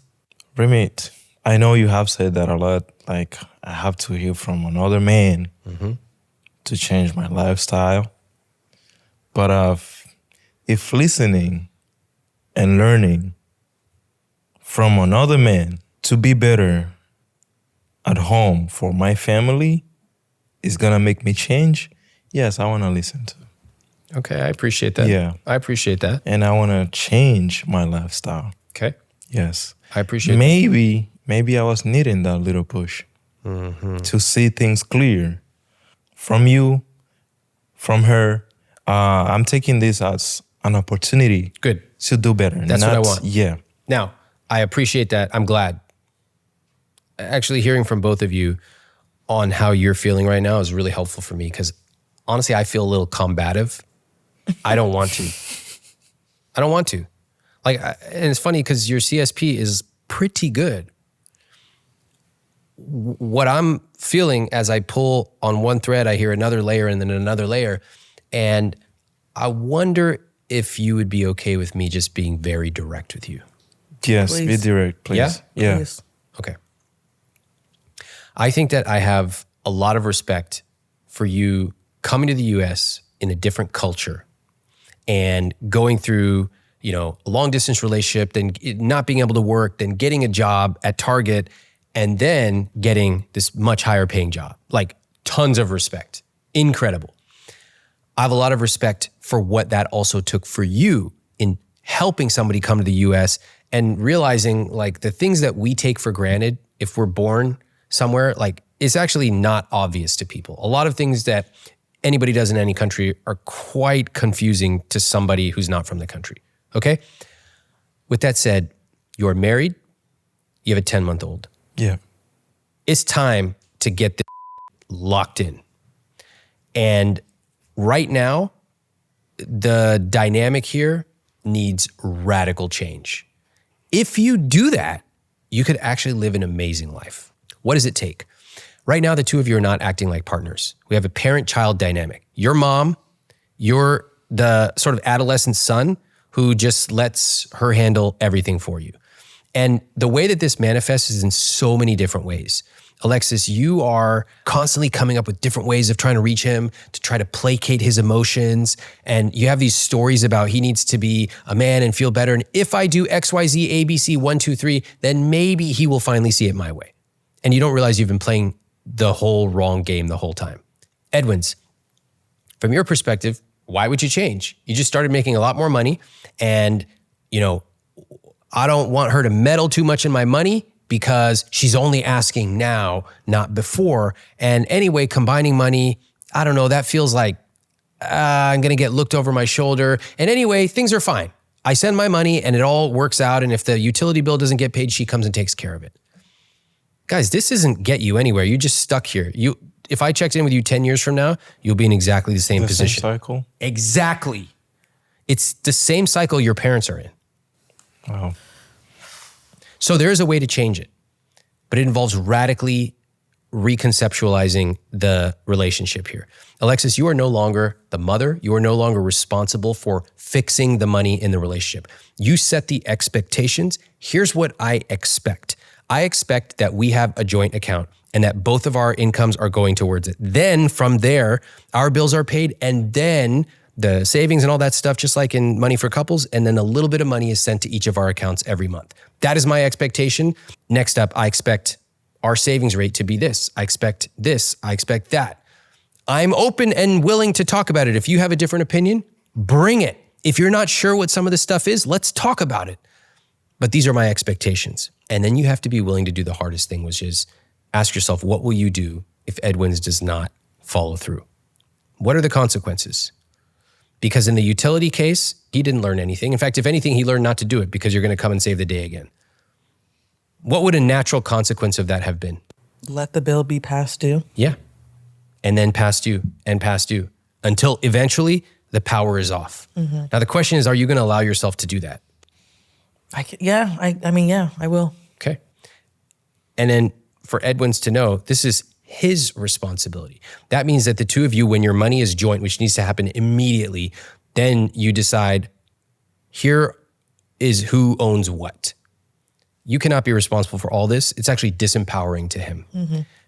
You've got to hear her suggestions. Yep. And if you agree, great, do it. If not, you can speak up as well. You have control, you're a partner, but you've got to take on a lot of this as well. Then the two of you can start looking at your money together.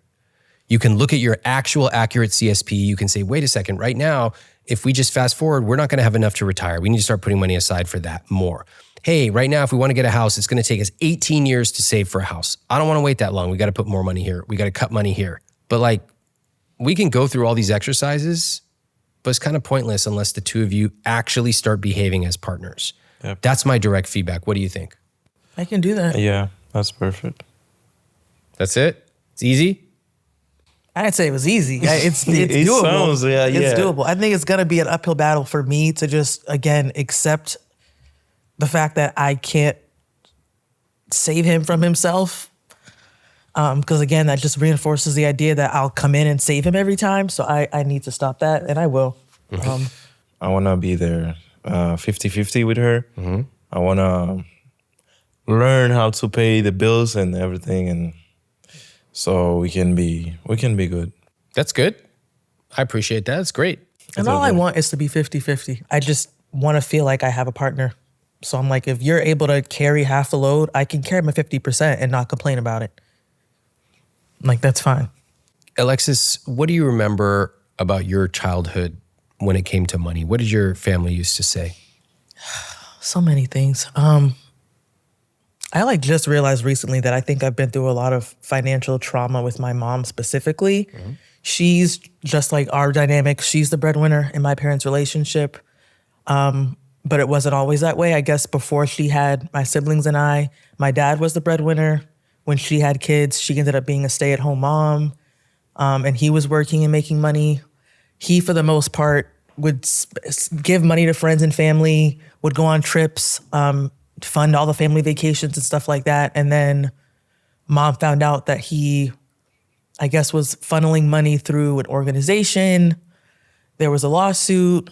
She found out all this stuff was happening under her nose and she had no idea. So there was like a lot of trust that was broken between the two of them. Mom started becoming the breadwinner at a certain point. She would throw that in his face a lot. So they were always fighting about money in the house and like saying, you're not a man because I'm doing this and you can't provide for the kids and blah, blah, blah. So I was always seeing that. Then my dad lost his job when I was in like high school. My mom threw that in his face for years. And then he ended up having like open heart surgery and then just stopped working from there. And my mom took over everything and was resentful, but like still did everything. And now they're getting a divorce. Now? Why now? Well, there's infidelity, stuff like that. But financial stuff was obviously always brewing underneath all of that. So now they're getting a divorce and it's really nasty. So that scares me. And I'm all that's happening while we're raising a child. We're living together. We want to buy a house. And I have no one to like look to for support because my mom is like, you're the woman, you got to take care. Don't let a man be the reason why you have bad credit. So if he doesn't pay something, you better get in there and take care of it. It's a lot. Yeah. It's interesting you mentioned you just realized you grew up with financial trauma. It sounds like you've gone through a huge amount of it.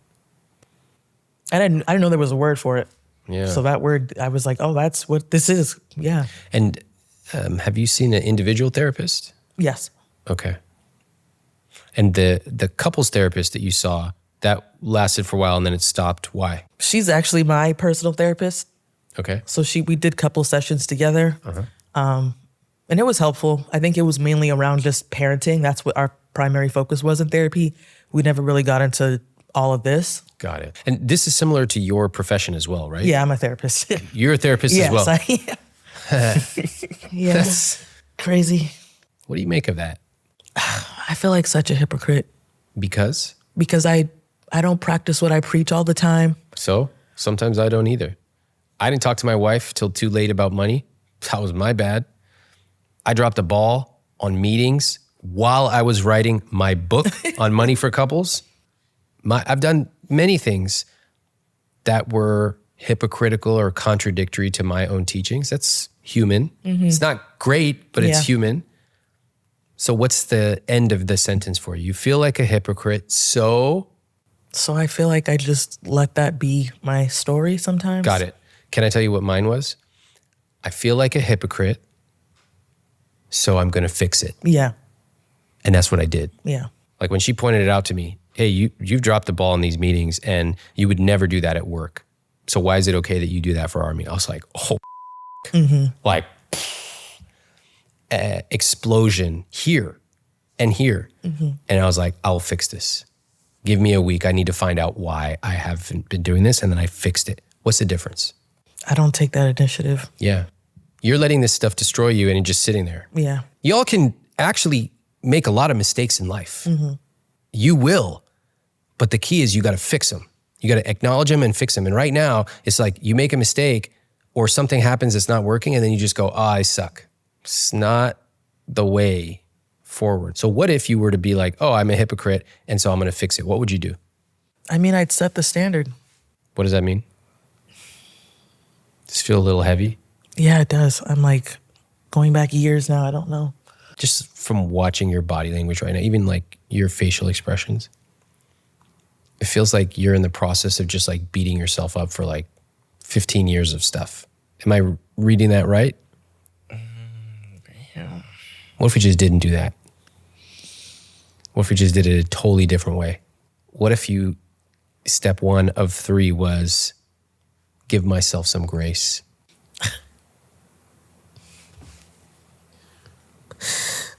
I hear that phrase all the time. I hear that phrase all the time. You do? Where do you hear it? In therapy. Okay. It's good. Must have a very good therapist. My God, I hate crying. Take all the time you need. Because I don't get grace, so I don't even know how to give it sometimes. Like, I just don't get it. I don't get it from my mom. I don't get it from family. I have so many high expectations that that I can't meet. So I don't even know how to set them.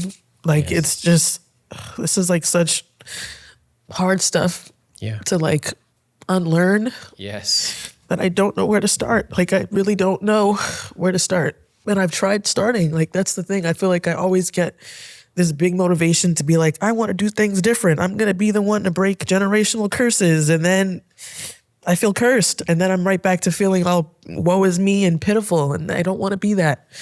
And I have a kid, so I really don't want to be that. And I don't want him to be that either. You know, you took one step. Look where you are. You had to get on a plane. Yeah. Get in front of these cameras. We have had a very challenging conversation today, right? Yeah. Y'all, I sent you outside to talk. I didn't know if you were going to come back. So let me just say, you have taken several steps, and I know how difficult it can be. Put yourself in the therapy chair, and I have a family or others that are not only not supportive, but they bring me back down every time I try to do something. In fact, when I try to do something, they go, you're so trying to be big, too big for your britches. And so what do I have to do? Because every time I try to take one step forward, they pull me 2 steps back. What do I do? Surround yourself with people who you want to emulate or become. Here we are. Yeah. And what do I do when they try to bring me 2 steps back? It's quite interesting. Right. Edwens just theatrically covered his ears with his hands. 2 things I take away from that. One is maybe go low contact with some of these folks. Yeah. Right? And second, Edwens has some good instincts there. Maybe actually turn to him as a partner. Yeah. Hey, I'm really struggling with this. My mom said this or my sibling said that. And before I answer, like, what do you think I should do? Enlist his help for the areas that he is great at. And Edwens, you do the same for money. You two go from this parallel to this, partners. Would it work? I think so. Yeah. Can I make a suggestion? Yeah. If I'm a couple and we're making 150, 60, 70K for the first time in our lives, I'm giving myself some advantages so that we are connected. Because if we are connected, then our baby is going to be happy. If we are connected, our finances are going to thrive and our health is going to thrive and we are going to thrive and our extended families are going to thrive. So y'all are not really feeding this relationship. Actually, you're doing the opposite. You're starving it. It's just like fight. So you know what successful people do? They don't wait till there's a problem. What if we do the same for therapy though? Instead of waiting until there's a fight, we actually have a regular standing meeting. Yeah. What I can tell is that it would be so helpful for the two of you to have models of healthy relationships. Would you agree? Yes. Yep. If your only models are, for example, parents fighting for decades then it's actually no surprise that you are in the same situation. In a way, you've got to, both of you acknowledge like, hey, I actually, like, I love you so much and I understand why we haven't been able to connect. Like if we think about it, both of us are bringing like generations of disconnection. And we are in a different position. We make more money than we ever thought we would. We're here in the same place finally, not long distance. Like, don't we owe it to ourselves to strengthen this relationship? If you do that, then you start to see things in a different light. Therapy, regular financial meetings, all of those things. Now, when it comes to the numbers, can I just point a couple things out? Yeah. The house thing, put that on hold. Yeah. Right now, there is no way you can find a house for the same price or even close to it. No way. If you were to get a house, based on, depending on where you live, it would be at least double, probably triple what you're paying now. Would you agree? Absolutely. Okay. There's no money for that right now. Yeah. Okay. So we might as well just accept it. You're not wasting money on rent. By closing the door on that, at least temporarily, you open the door on lots of other stuff. How much do we put away? How much are we saving? Right now, you have less than a month of savings. That's not a lot. Do you realize your fixed costs are $7,000 and your savings are $5,000? Need to get that number up. And you actually can. You could do it. So if it's me, I'm sitting down, I'm going through Money for Couples together, each of you reading a chapter. I'm coming up with specific milestones. First, I want to have 6 months of an emergency fund. That's going to take a while. Yep. I want to make sure we are a household that has no credit card debt. We can use the credit card, but we always pay it off in full every month, right? Yeah. Start to set up some milestones. And once we hit this, then we can talk about a house down the road. But for now, we're going to have therapy.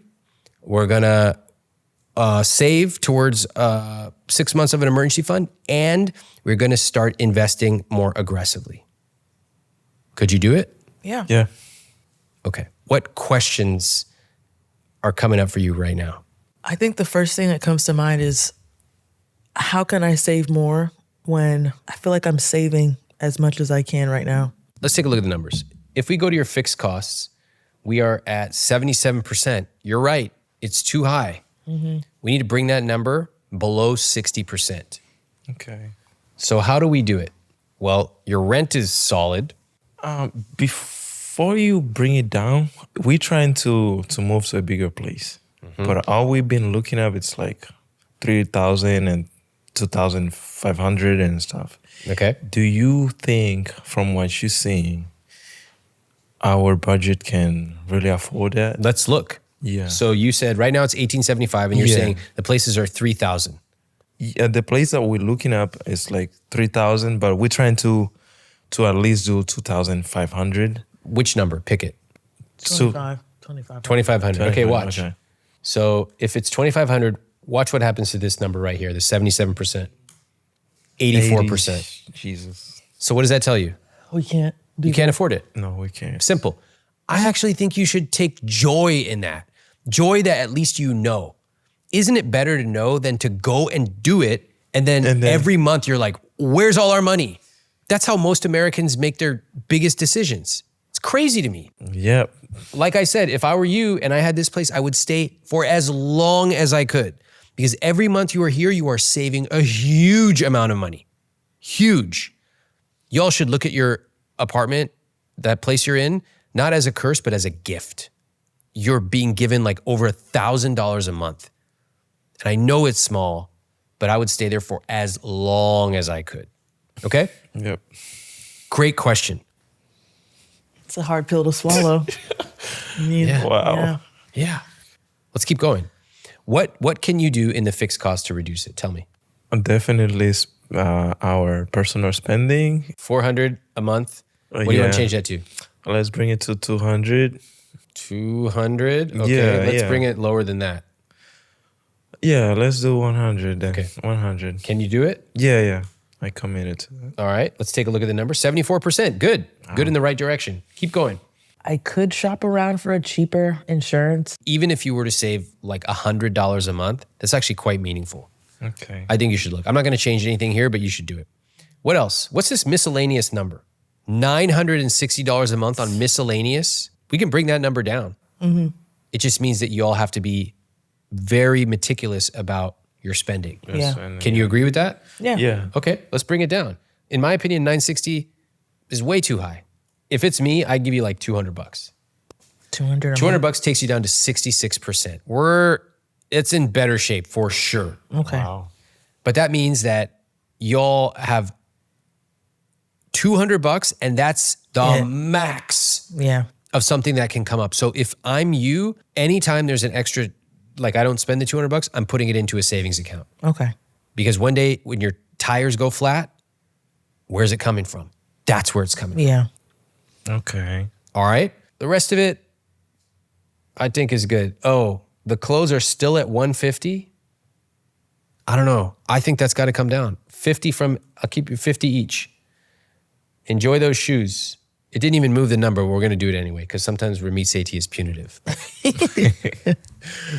The baby, 1677. Any opportunities there? I would keep the baby same. All right. So no changes here. Fine.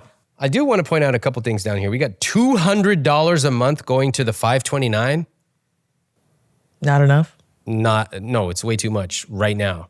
You all need to be focusing on yourselves. You I don't have thought enough that for was not retirement. enough. Wow. No, you don't have enough for retirement. Oh, right. Your baby is 10 months old. Yeah. Your baby has time. You have less time. Yeah. So that $200 needs to be going for you, not for baby. Zero. Goodbye. Okay? Yep. Cool. So we're doing 400. I like that. 400 for your investments. Savings are at 12%. That's good. Gifts, vacations. I don't think there are any vacations coming up for a while. We planning for next year. Oh, you are? Where are you going? And we want to introduce the baby to the family. Okay, all right. I'm not going to argue with that. I want to make a couple of observations. So one, I think that clothes need to go into guilt-free spending. They're not fixed costs. Like you buying like some random pair of shoes, that's guilt-free spending. Actually, I'm going to take this to zero, okay? And that money will flow down here. That comes out of here. That also includes things like eating out and things like family travel, which, you can save for it here. I see that the money going back to DR, that's your individual money that you are choosing to send. Yeah. Totally respect that. If you have an equivalent or something that you want to do like travel, okay, fine. As long as it fits the numbers, great. If it doesn't fit, then you all need to cut back on something else. Okay. It's just math. It's like a puzzle. Make it work. Right now, based on the changes that we have made, you have almost $2,000 a month to distribute. Did you know that? No, I did not. Let me show you how that happened, just so you can follow the math. So we cut a bunch of money from fixed costs, okay? We cut the miscellaneous. We cut the clothes. The baby. We did cut $200 off the baby. So all of that flowed down to the bottom, which is 19% guilt-free spending. Now, for most couples, I recommend 20 to 35%. In your case, you don't have enough savings. You don't have enough for retirement. So do you think that number should be higher or lower? Lower. Lower. I agree. You should spend less on like fun stuff. You could spend a little bit. Yeah. We should spend less and you should redirect it towards what? Saving and retirement. Yeah. Exactly. Yeah. Crystal clear. Where do y'all think we should put this? The sending money to DR? Yeah. Is that a bill? I feel like that's a fixed cost. Fixed costs? Yeah. So we'll call that 400. All right, watch what happens. 400 means you're now at 69%. Jeez. It's okay. It's not great, but it's okay. But it just means you're going to spend less on guilt-free spending. Okay? Y'all have $1,800 to spend. We need to increase the savings. How much you want to add to that? We can make it a full 1,000. Good. Watch what happens. Your savings is now 12%. You still have $1,493. I like this. I like the direction we're going. There's actual math on this. You can open up a compound interest calculator and calculate how much you will need for retirement. But let's simulate it right now. Let's say we add an extra $500 a month. We're at 9%. Not bad. You still have $993 a month. Look, if it's me and I'm young with a baby and I'm trying to get ahead, because what's your ages again? 29. 31. you guys have an amazing opportunity. Like even $200 a month actually makes a huge difference right now. So if it's me, I'm taking this number down to freaking 600 here. I'll add an extra 100 to savings and an extra 100 to investments. Whoa. You're down to 793. That's not bad.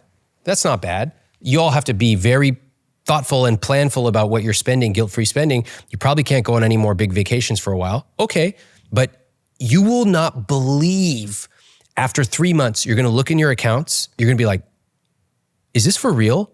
You will not believe it. In 3 months, you will have an extra almost $4,000 in your savings account. 3 months. That's crazy. And then in your investments, you will have an extra $3,000. Wow. That's amazing. That's just 3 months. Imagine 12 months. It becomes unstoppable. Again, y'all, you don't have to go this aggressive. You're young. You could dial it back a little bit if you want. If you go and you try this and you're like, this is way too impossible for us, and you talk about it, the bad way would be, I give up, back to the old ways. The good way would be, hey, I'm finding this really hard. Like, I know that we agreed for me to eat out once a week or for me not to take a vacation, but I don't feel this is sustainable. I would like to discuss with you a way for us to loosen the strings just a little bit. It may take us a little bit longer, but it's gonna make it more sustainable for both of us. Would you be open to that discussion? This is going to be a tough pill to Yeah, swallow. we're I have gonna- friends who live all over the country. You have plenty of time, and I am not saying you all have to live like hermits for the rest of your life. What I'm saying is that the way that you came into this conversation, do you remember what your number one goal was? Clarity. Yeah, and like, what was your thing that you wanted to do with your money? Oh, to buy a house? Yeah, buy a house. Yeah, right. And we discovered in 5 seconds that's not even feasible. I'm not saying that's forever. But what I'm saying is let's actually focus on realistically what's possible and let's win. You all came in here and you were trying to set yourself up to fail. If you had bought a house, you would fail. You can't do it right now. What I'm doing is showing you how to create an actual plan where you will succeed. That is amazing. That is how you change this generation of messages that you learned. You have a plan. Your parents did not have a plan. I guarantee that. This changes things. Then the two of you need to connect. Therapy, regular meetings, reading the book together. Yeah. Both of you being involved, not one, both. And then you follow the plan. And when it goes wrong, and it will go wrong at some point, you go, hey, let's talk about this. Doesn't mean you're a bad person. I love you. Let's figure out where we went on track. Let's get back on track. Can you all do that? Yes. sir. I believe you can. I believe that. What surprised you about today's conversation? I just got surprised about the numbers. Yeah. What part of it? When you say in 3 months how much we can make, we can really save. It's like when you really think for the whole year, we're gonna make it. I think we can make it. Good. Yeah. I really thought having a baby, I had so much I needed to do now and early and, the future. But I'm like, you're right. He's 10 months old. I have a lifetime ahead of me. So sometimes I feel like I run myself in this like anxious circle of needing to catch up exploring. and whatnot. And then I set myself back. Yeah. So That's both great realizations.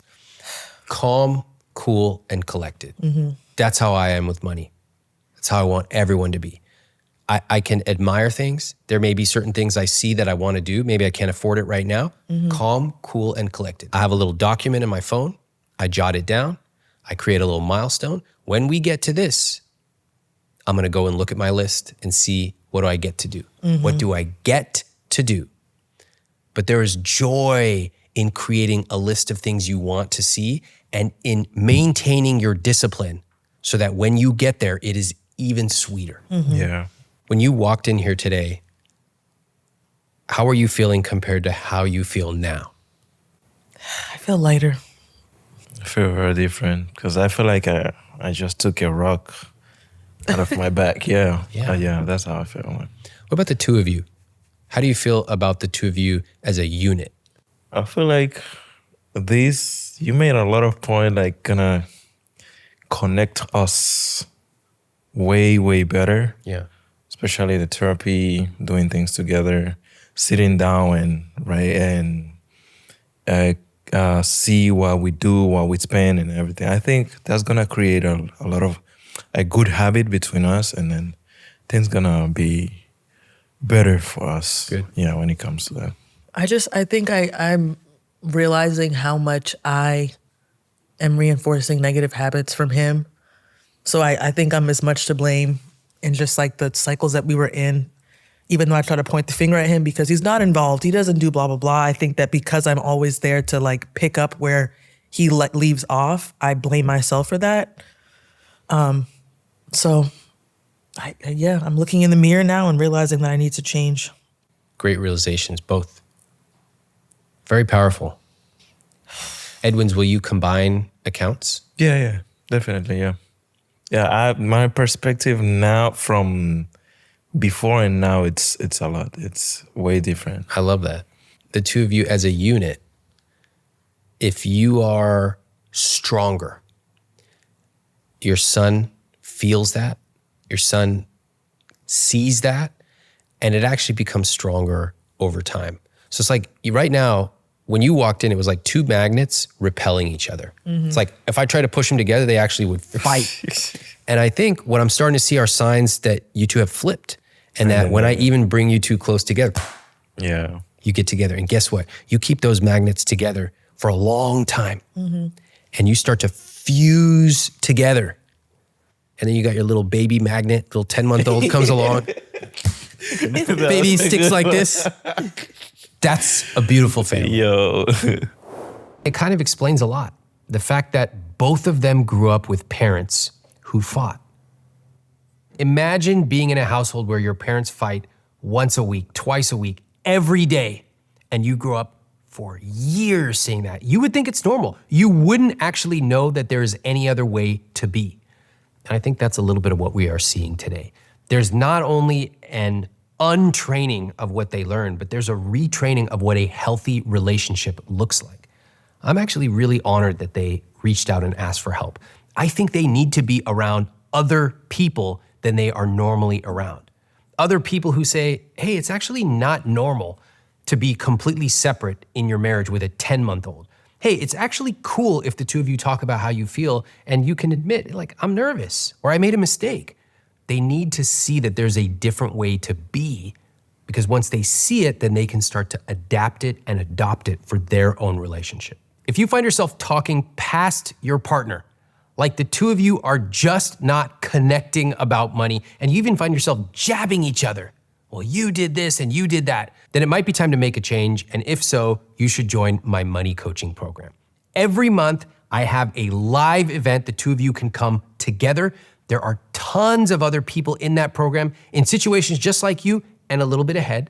And you can have an opportunity to make money an important part of your relationship. I'll show you exactly what to do with your money. I will show you how to talk to each other about money. I will even show you how to spend your money meaningfully so the two of you can get on the same page. Join my money coaching program at iwt.com/moneycoaching. Let's check out their follow-ups. Hello, guys. Hello, Ramit. I'll say thank you one more time for the opportunity. And then I'll say right away, my biggest surprise was to see my wife emotional. Ramit, that's mean you knew something was going on with her. And then to me, that was amazing. And then I'll say my takeaway is about the credit card.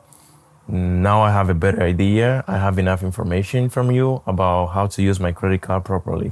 And then I'll say, action. Me and my wife, we're about to open our joint account.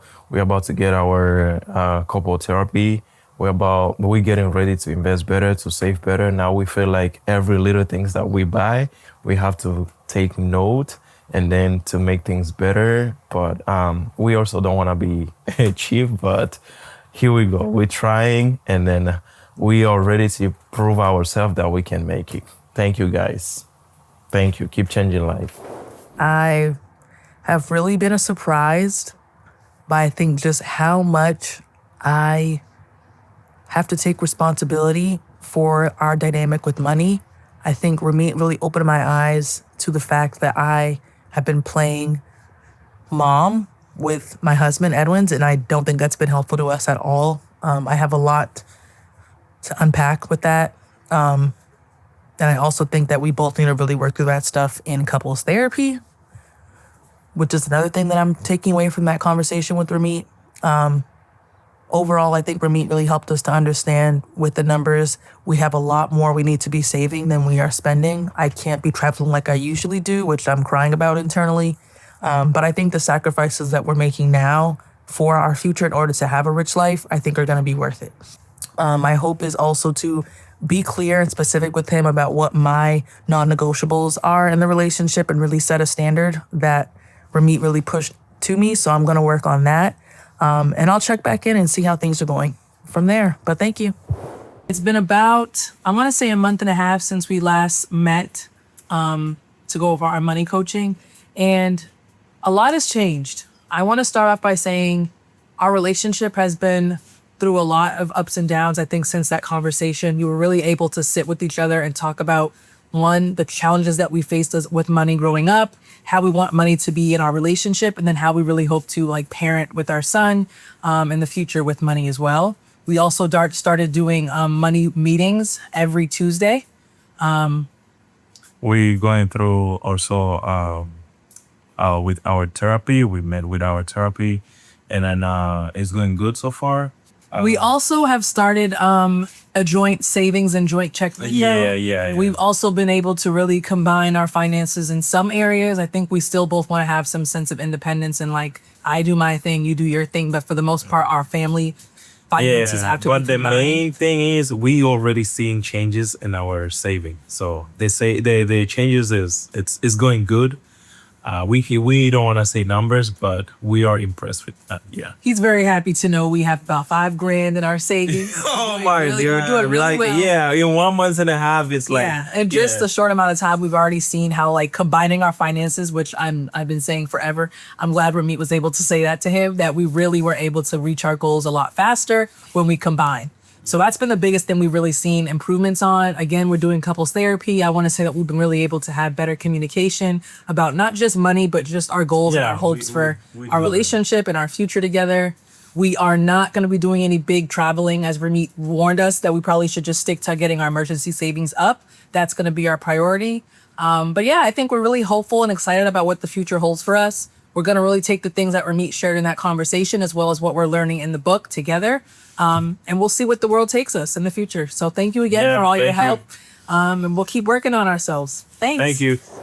Listen up. If you want my help with your specific money questions, there are only 2 ways to get it. First, you can apply to be on this podcast at iwt.com/apply. Or second, you can join my money coaching program instantly at iwt.com/moneycoaching. In that program, you get access to live virtual events, monthly group coaching calls, live Q&As, and an amazing, huge community of other people like you. Check it out at iwt.com/moneycoaching.